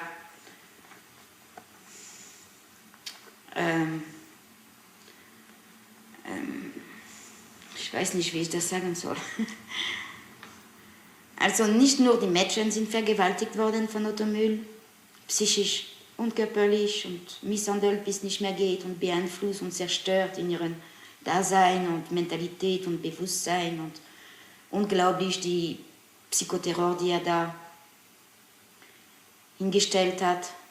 Er hat die Buben martyrisiert, terrorisiert und sie haben immer Zuflucht gesucht bei seiner Frau Claudia.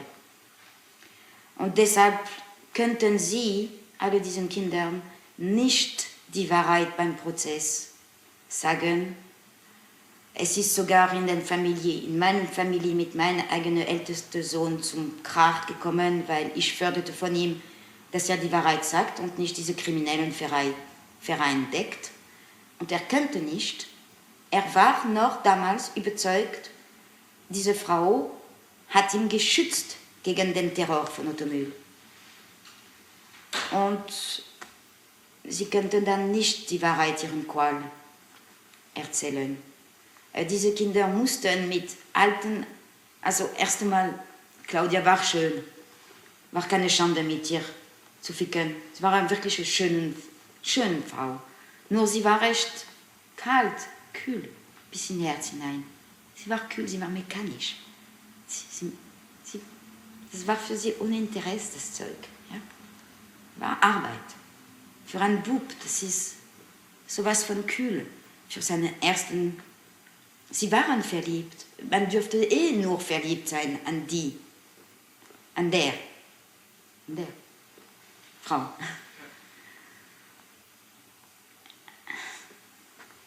Und danach, wenn sie da durchgekommen sind mit der Frau und schon in der 13., 14. Lebensjahr kamen, dann mussten sie mit alle Weiber ficken. Das waren Kinder und ab und zu hatten sie mit solchen scheußlichen Fetzen zu tun. Dass es für denen so ekelerregend war, das war furchtbar. Welche jetzt Störungen bei ihnen auftauchen wird, Störungen, ich meine Zwang, Vorstellungen oder irgendwas auftaucht, kann ich nicht beschreiben, ich bin nicht in ihren Haut, aber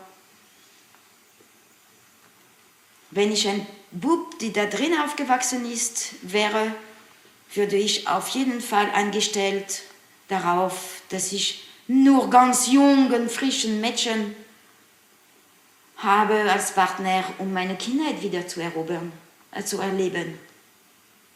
wie können, weiß nicht, das muss irgendwie schockierend sein. Und ja, wie ich dir sagte, noch dazu, die Kinder dürften im Prozess nur als Mitmacher eingeschätzt. Also sie sind als Mitmacher beschimpft worden. Erst einmal, weil die Richterin wusste ganz genau, dass sie lügen, dass sie nicht die Wahrheit erzählen, weil die Wahrheit hatte sie. Das war die gleiche Richterin wie bei Mühl. Sie hatte alles gehört beim Mühl. Und die Filme gesehen, wo sie misshandelt sind. Aber sie negierten immer, sie sagten immer, nee, das war Theater. Obwohl man sieht, dass kein Theater ist. Aber dann sind sie als kriminell also sie haben sich gefühlt als kriminell. Und dazu, sie dürfen aber nicht Opfer sein, weil sie sind Männer und sie kriegen irgendwann eine Stände und ficken. Und deshalb sind sie auch mit Schuld. Und das würde bedeuten, dass wir Mädchen, wenn wir zwischen die Hände von einem alten Opa kommen oder irgendwer, kriegen keine Stände. Ist ganz klar, eine Frau hat keine Stände, ist nicht sichtbar. Und ist dann nur ein Loch ohne Leben, hat nicht mitgefühlt, hat nichts empfunden, hat wahrscheinlich nur gelitten, die Arme. Ich meine, das ist eine absolute Diskriminierung von den Frauen, solche Gesetz. Es empört mich. Erstens hat mich empört, dass die Ungerechtigkeit, dass ein Bub dann schuldig ist, wenn er misshandelt ist. Und danach ist es mir die Augen aufgemacht, hey, was glauben Sie? Wer sind wir? Glaubst du, ich war nicht erregt, wenn mein Vater mich geschlägt hat oder mein Großvater? Na, wie jeder Mensch, mechanisch. Funktioniert alles. Ich bin nicht Krüppel. Was soll das? Es bedeutet nicht, dass ich es gefragt habe. Es bedeutet nur, der Zwang war so stark, dass ich mich nicht wehren könnte. Oder die Kinder von damals sich nicht wehren könnte. Wo? Die Richter haben gesagt, ja, wieso sind sie nicht geflüchtet? War die Tür zu oder nicht zu? Sagte das Mädchen, na, wohin flüchten? Das ganze Land gehört ihm. Wo ist er nicht flüchten? Wenn er hat Hunde. Wo? Damals, wenn du flüchtet von Friedrichshof. Erst einmal landest du in Friedrichshof. Das ist diese Flarebene, ungarisch-österreichische Platte. Du kommst von irgendwo in Land, das kommt von Norwegen, Amerika, England, von allen Ländern sind sie da gekommen. Die waren nicht nur deutsch. Kommt ein Bus in den Bahnhof, geht durch irgendwelche Schrottwege und raus, langs. Wo bist du, weißt du nicht. Ja? Und dann einmal ist fertig, satt, du willst weg. Na wo? Da geht es geradeaus. Okay, 7 Kilometer nördlich, südlich, westlich, 12. Kriegst du vielleicht ein Dorf. Was machst du? Du hast kein Geld, kein Papier. Du bist nicht ganz in deinem Kopf korrekt durch diese aufregende Situation. Geh zur Polizei. Fragt um Hilfe. Was macht die Polizei? Ruf Otto Müller an. Hey, da gibt einer von euch. Ah, ja, der ist voll in der Krise. Wir kommen, wir nehmen, holen dich wieder ab. Wenn sie nicht gemerkt haben, dass du zu Fuß gelaufen bist. Wenn sie merken, du laufst zu Fuß, kommen sie mit dem Auto nach, packen sie dich, bist du wieder rein. Nehmen sie dir Schuhe weg, Jacke weg, bist du in ein Zimmer angeschlossen, mit Wächter in den Zimmer vor der Tür und Wächter im Gang vor der Tür. Schlafen am Boden. Was willst du veranstalten? Du kannst nicht wirklich weglaufen, das geht nicht. Und wenn du öffentlich dich bekannt, dass du jetzt weggehst, gehst du auch nicht weg, weil du bist dann gefangen in Otto Mühl Kralle, kommst nicht mehr aus seiner Umgebung und seiner Überwachung, geschmeichelt, viel Haschisch gegeben zu beruhigen und Wein und Cocktail, alles, bist voll in der Mafia rein. Peu à peu dein Zorn kommt runter und du bleibst wieder einige Zeit und so weiter. Haben irgendwelche von den Kindern auch rebelliert? Ja. Oder versucht, wie ist das dann abgelaufen? Sind die auch fortgelaufen oder ist das dann intern abgewürgt worden? Fortgelaufen ist Ja, in den Bergen, mein Gott, das gehört trotzdem ihm. Sich eine Nacht versteckt oder 3 Tage. 3 Tage, nein, das wäre die Einzige, die nicht 3 Tage versteckt haben. Eine Nacht. Mein Sohn, einmal in den Bergen von Comera. Rebelliert. Hat eine Mädchen rebelliert, sie wollte nicht mit Otto Müll ficken. Sie war verliebt in einen Jugendlichen. Ja, dann wird sie so einfach misshandelt in Gesprächen, Art, dass man sie immer ablässt und immer das letzte Treffen, das schlechte Hint, dass kein Leben mehr ist. Und so. Oder ein Kind hat rebelliert, ein Kind hat furchtbar rebelliert. Er hat Luzifer genannt. Er war halb Jude. Der war so gequält von Müll. Er hat Buben gequält. Er hat diesen Bub gequält, blutig geschlagen, gequält, wirklich gequält. Von Geburt bis Auszug. Dann andere Kinder, plötzlich seine eigenen Kinder ab und zu. Seinen eigenen Bub hat er auch misshandelt, wie nichts mehr geht. Sie waren einfach die letzten Dreck, die letzten Ekel. Die könnte man alles ablagern auf denen. Sie waren das Symbol für das Schlechthin. Ja, einige Bub hat er wirklich sehr stark misshandelt. Mädchen hat er sich immer eine Tür geöffnet. Offen lassen. Er hat nie gewollt, dass die Mädchen wirklich ein Groll auf ihm entwickeln. Wenn zum Beispiel einmal hat eine auch sehr rebelliert. Sie ist auch rausgezogen. Er hat sie dann die ganzen Haare komplett durchgeschnitten, zerrissen, komplett zerfetzt. Ein Uhr, die sie geschenkt gekriegt hatte von ihrem Vater oder sowas, gebrannt und zerquetscht unter die Füße. Das hatte ich gesehen. Und danach, um das zu mildern, nach dieser Misshandlung von diesem Mädchen, die sich weigerte, mit ihm ins Bett zu gehen, um das zu schwächen für die Bevölkerung, hat er dann die Mode entdeckt. Ab jetzt am SDAB, ich bin der Coiffeur, Friseur, kommen nur die Besten dran. Ich werde jede frisieren und er hat jede veranstaltet. Und es war eine Ehre. Wer nicht veranstaltet war, war ein altes Schwein, der Otto Müll gar nicht einmal die Finger schmutzig macht für ihn. Hat sich vielleicht nicht noch selbst veranstaltet, dass man glaubt, er ist auch dran gekommen. Er war so schlau in seiner Art, die Sache umzudrehen, dass er immer eine gute Rolle hat.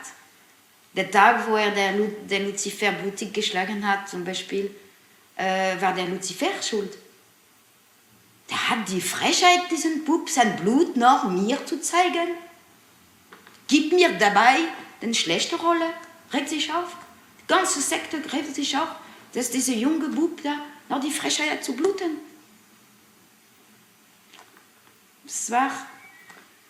Der hatte immer recht. Und er hatte die Manier auch immer zu sagen, was er am schlimmsten macht, sagte er öffentlich. Nicht die Kinderfickerei. Er lachte über, was er machte und er lachte über die ganze Masse, die sich alles gefallen lässt. Dass wir so voll Idiot sind, dass wir ein Haufen Kretin sind. Und die Masse könnte nur applaudieren. Das war eine komische eigene Dynamik. Aber es war bei dir auch, wie du hingekommen bist, und auch immer wieder war ja bei dir auch sehr viel Bewunderung und Dankbarkeit da gegenüber Otto, oder? Also ich habe ihn als Maler erst einmal bewundert, wie er das so schnell eigentlich etwas lesbar darstellen könnte. Ich hatte überhaupt keine Ausbildung. Habe ich den Geruch sehr gern gehabt, von Ölfarbe und Shit gemischt. Das hat mich fasziniert. Ich liebte, seine Weste zu riechen.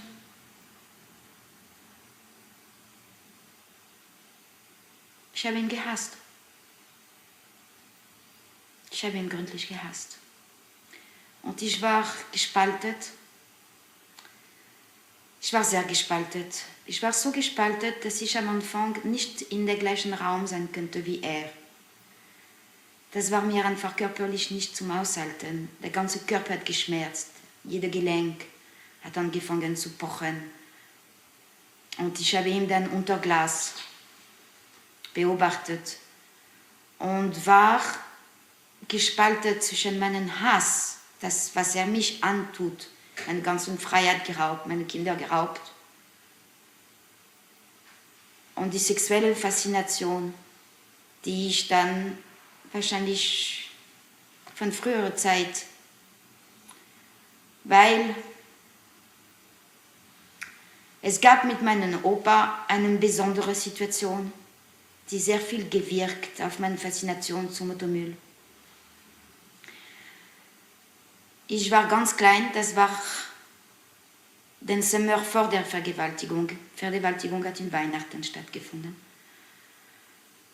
Und er hat mir dann erzählt, dass er mich jetzt vermittelt als einen Freundekreis.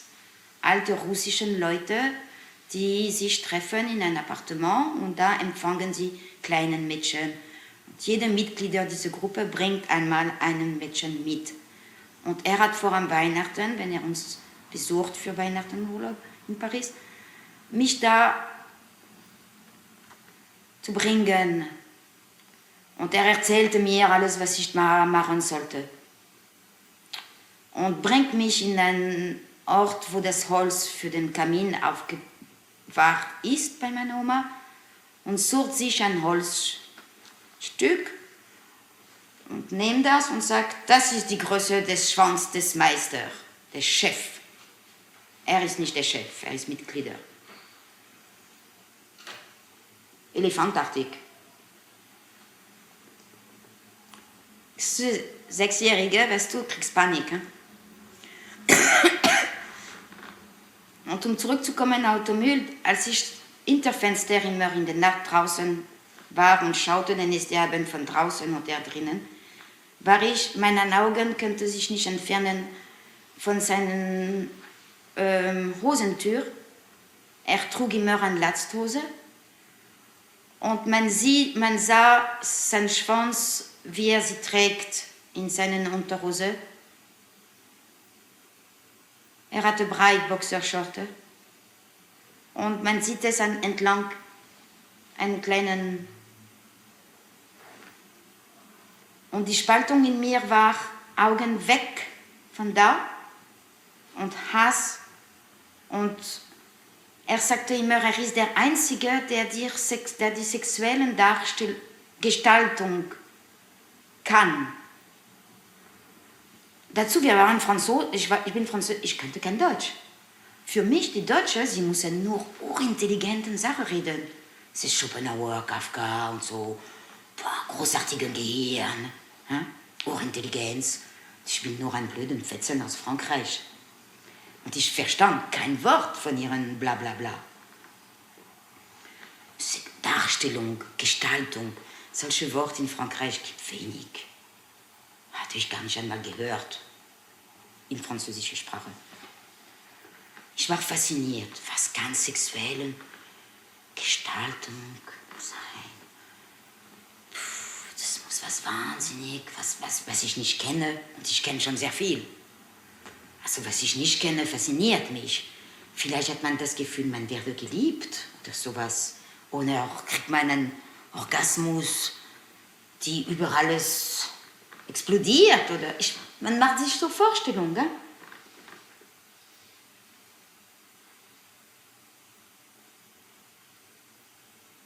Ja, dann bin ich dran gekommen. Einmal, das erste Mal. Langes Jahr danach.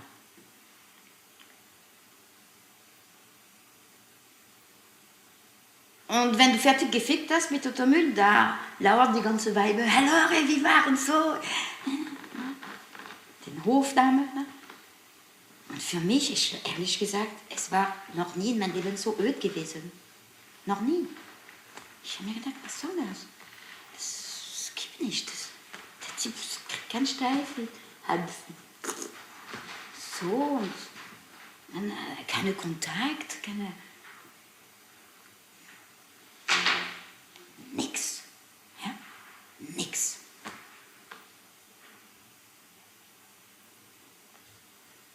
Ab der Punkt habe ich gewusst, das ist ein Scharlatan. Und ich muss ihn bekämpfen. Aber er war stark schon in mir eingedrungen. Und ich habe viele Jahre gebraucht, um ihn behandeln zu können wie jeder Einzelne der ganzen Welt. Komplett anonym, emotionell, keine Erregung mehr.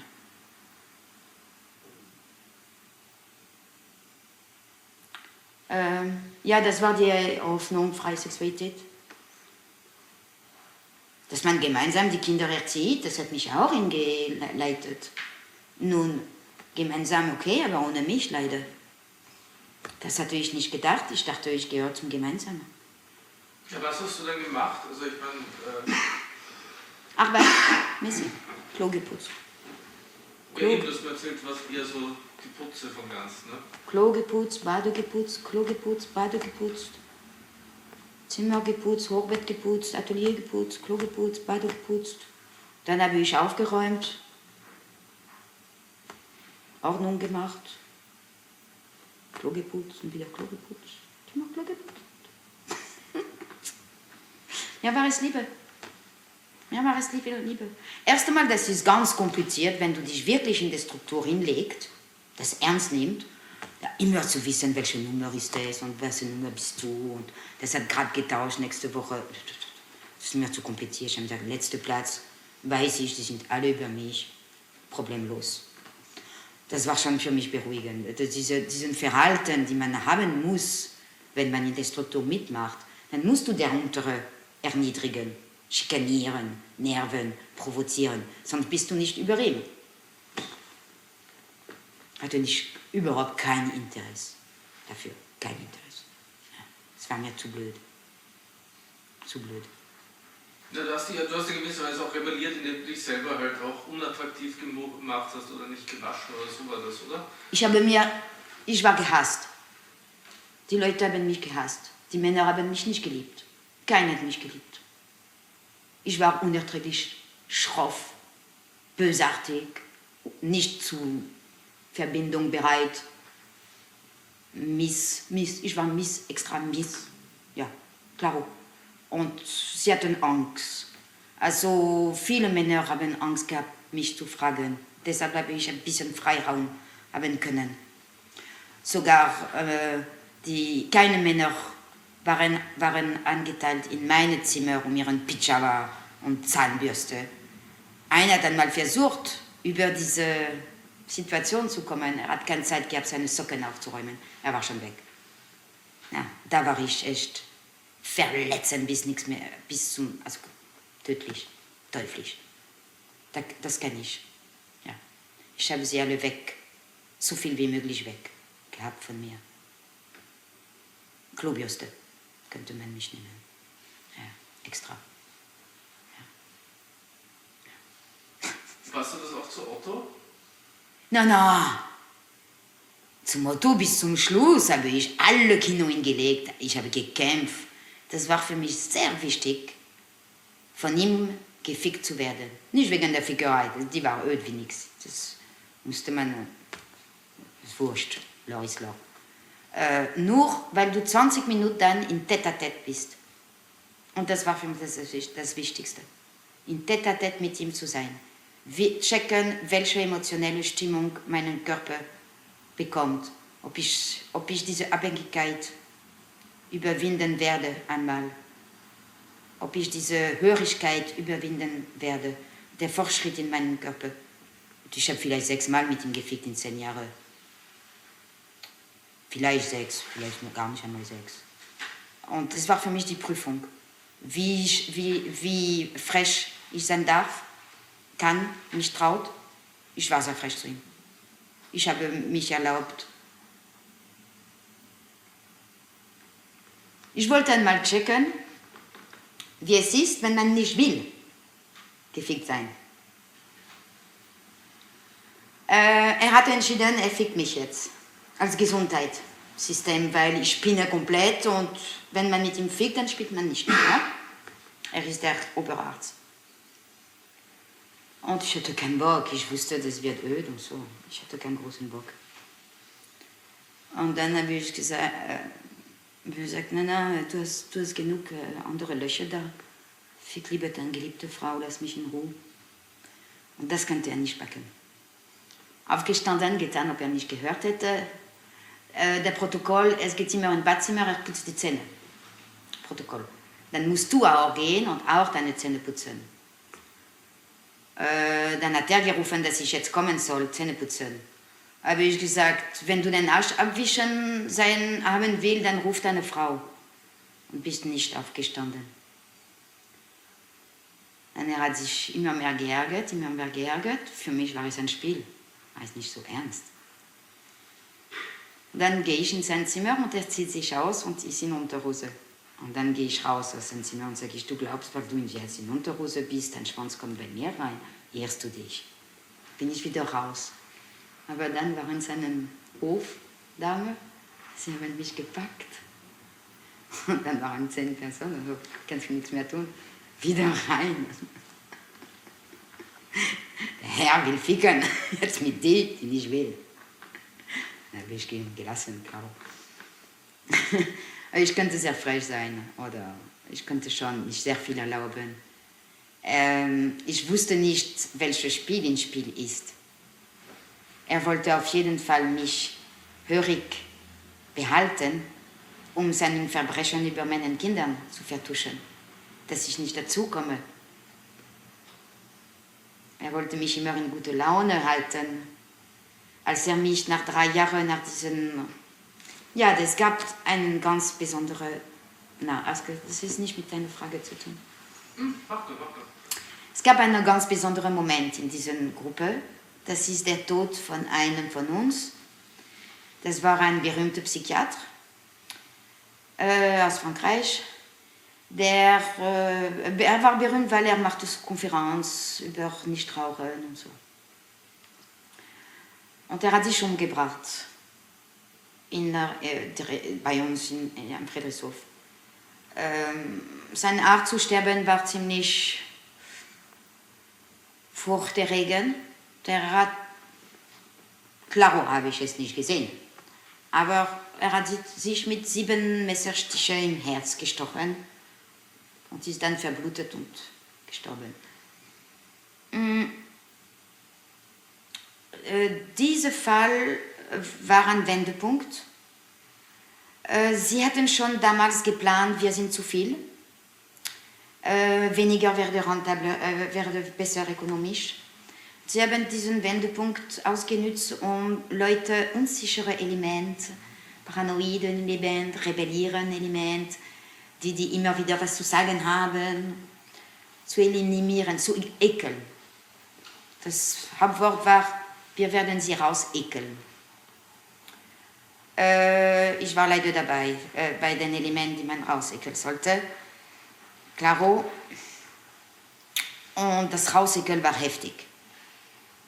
War sehr heftig. Es hat vielleicht 3 Monate gedauert, bis ich durchschalte. Zum Schluss habe ich gelebt mit den Ratten, solche Animale. Und ernährt von den Resten von den Kantinen, von den Außerarbeitern. Ich konnte mich nicht mehr blicken lassen, das war unerträglich einfach. Man kann es kaum beschreiben. Es ist eine innere Dynamik, die schwer zu vermitteln ist. Ich habe versucht, rauszukommen aus diesem Zustand, mich zu zwingen, trotzdem wieder in den Masse rein. Einmal. Und es war unglaublich, wie der Körper reagierte. In einer Sekunde hat mein ganzer Körper angefangen, einen Geruch herauszustoßen, die kadaverig war. Das war so prägnant, dass Stinkbombe durch den Stress. Und dann bin ich geflüchtet von dieser SD haben sie gemerkt, dass ich geflüchtet bin. Sie haben sie mich verfolgt, gefragt, was ich machen wollte. Ich habe gesagt, duschen, neue Kleider anziehen, weil gepackt. Und dann war der Wendepunkt, wo er gesagt hat, ich gehe morgen weg von dieser Organisation, ich werde rausgeschmissen, meine Kinder werden jetzt zwangsadoptiert und von mir hört man nicht mehr. Er wollte unbedingt. Das war nicht normal, dass eine Mutter am Friedrichshof ist. Am Friedrichshof gab nur die Elite-Mutter, sonst waren nur Heimkinder. Die Mutter waren in der Städtegruppe zum Geld verdienen. Ich war dort, weil ich zu laut war in der Stadtgruppe. Ich hätte zu viel gestört. Am Friedrichshof musste ich unter seiner Beobachtung sein. Und wenn ich laut geworden bin, das war nicht so störend, mein Gott, 22 Hektar.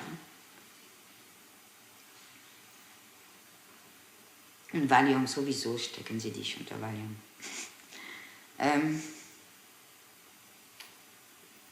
Ja, das war dann Ende des 3 Jahre Anpassungssystem. Was haben die Städtegruppe Stein noch alles gemacht? Das war das war nicht die Hauptgeldquelle, oder? Friedrichshof hat kein Geld verdient, was? Friedrichshof hat nur Geld ausgegeben. Ja. Was haben die Städtegruppe gemacht, um Geld zu verdienen für die Kommune? Also am Anfang war es noch privat. Als ich reinkam in den 80er, war noch Privatberuf. Dann hat jeder seinen ganzen Lohn angegeben, wenn es 5 Euro, also kein Euro, auf dem Groschen gezählt. Und es war niemals genug. Dann haben sie Privatberuf verboten und allgemeine Sachen aufgebastelt, so Aktien verkauft. Ich habe Aktien verkauft in Amsterdam, aber das war ein Scheingeschäft, das war nur reinlegen. Der Kunde gewinnt 2-mal, 3-mal und verliert sein Ganze. Klar. Und wenn die Polizei stürmt ein Büro, dann der Büro wird woanders hingelegt, in Kreta, auf ein Boot, ins Meer. Es läuft. Damit haben sie Comera gekauft mit diesem Geld, von diesen Aktien aus Amsterdam. Telefonisch arbeitet man. Dann gab es Versicherungsbüro, haben sie noch. Konsens in München, großes Versicherungsbüro. Funktioniert noch immer mit den gleichen Leuten.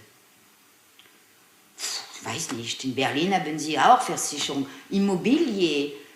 Die Leute sollten ihr Geld sparen für den Steuer nicht. Ich weiß nicht, ich kenne mich nicht aus. Und dann in Immobilie investiert und dann so großes Geschäft, also Milliarden, wenn sie verdient. Ich habe die Zahlen nicht im Kopf, für mich das ist ganz abstrakt. Weiß es nicht, aber ein Reichtum, enormer Reichtum. Und Gönner hat es ja auch gegeben, oder so? Da waren ja teilweise so reiche auch Politiker und irgendwas in die Richtung hast du erzählt, oder Börsenmenschen, die dann auch auf dem Friedrichshof auf Besuch gekommen sind oder so, oder bezahlt haben dafür. Irgendwas hast du mir das letzte Mal erzählt. Also die Leute, die von uns waren, von der Gruppe, sie haben sich innerhalb der Gruppe ausgebildet und sind zum Börse-Spitze-Betreiber geworden. Heutzutage einige sind Millionär. Von außen besucht kann ich gar nicht berichten, weil Außenbesuch war immer so geplant. Otto Mühl hat besucht, das bedeutet, der ganze kleine Volk muss unsichtbar bleiben. Dann wusste ich nicht wer und einfach, wir müssen verstecken sein. Dass die Leute nicht merken, das war für einen Haufen Ameisen da lebt. Und wir waren zu schäbig mit unserer Flohmarktkleidung.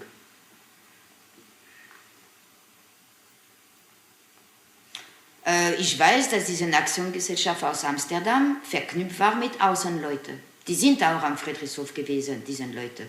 Und haben mit Mühl darüber geredet, okay, Amsterdam ist gestürzt, jetzt gehen wir auf ein Boot in Kreta. Und welche Element von unserer Gruppe mitmachen dürften in Kreta, ja, das hatte ich schon mitgekriegt. Weil ich kannte den Typ, weil ich in Amsterdam gearbeitet hatte. Und klaro, wenn es Verbot war und ich musste mich verstecken, habe ich mich eh nicht versteckt. Bin ich gerade rausgekommen, wenn der Gast kam, um sicher zu sein, wer es ist. Weil mein Job war schon spioniert. Und so in Fetzen war ich nicht, weil ich hatte den Flohmarkt aufgebaut und ich könnte, wenn ich wollte, ganz unsichtbar korrekt ausschauen. Ja, der Typ habe ich gesehen. Aber du hast auch irgendwas erzählt. Okay, dass teilweise auch reiche Leute halt gezahlt haben, dass sie mal also am Friedrichshof kommen und was weiß ich, zumindest mit den Frauen von der Elite vögeln und halt. Ja, man sagt zum Beispiel, sie haben profitiert. Der Inspektor von der Schule, der hat nie die Schule inspiziert, gab keine Schule. Der hat sich immer mit großem Empfang vergnügt und Kinderchor und Kindertheater und großen Essen beim Mühl und schönen Weihvergünstigung und ab und zu vielleicht irgendwas. Die Frauen der Elite waren immer bereit, irgendwelche Vergünstigung zu schaffen und schönes Geschenk. Und der Inspektor, der andere, der Keri, das war eine Hauptlandschaft oder sowas. Hauptmann, irgendwie so in der Burgenland, Eisenstadt wahrscheinlich, Kerry. Ja, der hat sich auch amüsieren lassen, leicht profitiert von dieser Freizügigkeit. Aber das war nicht, uns die Masse gegenüber, war es nicht bekannt. Weil die Hygiene war urstreng. Man dürfte auf keinen Fall einen Mensch anfassen, die nicht von uns ist. Sofort desinfiziert. Jeder hatte seine Desinfektionsflasche. Und er und seinen Weibi haben sich erlaubt, viel freie Sache in ihrer privaten Sphäre.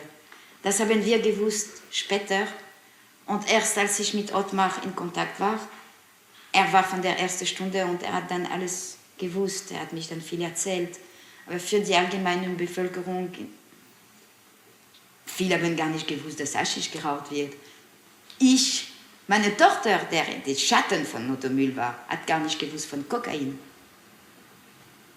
Sie weiß jetzt nur im Nachhinein, ja stimmt, Mom, es gab eine Schublade, die ich nicht aufmachen könnte. Und das war wahrscheinlich der.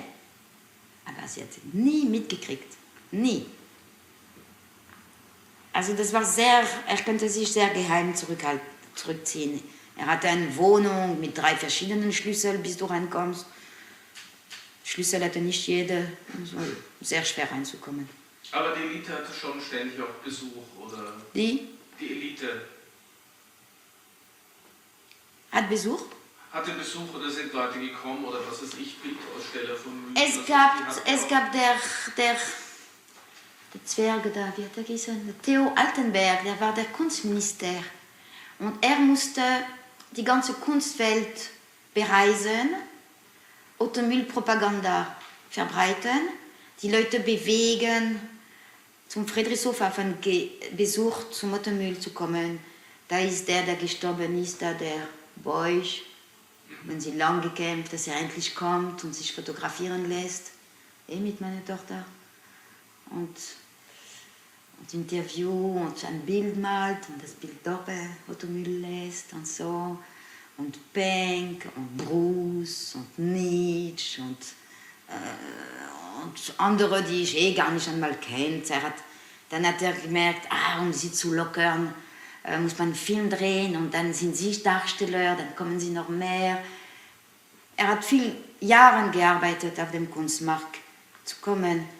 Und der Theo Altenberg kam immer wieder von seiner Tournee mit Katalog, was heutzutage gemalt wird. Und dann hat der Mühl, also du musst sowas malen, so. Und no, nicht in diesem Stil, jetzt musst du diesen Stil mehr und so.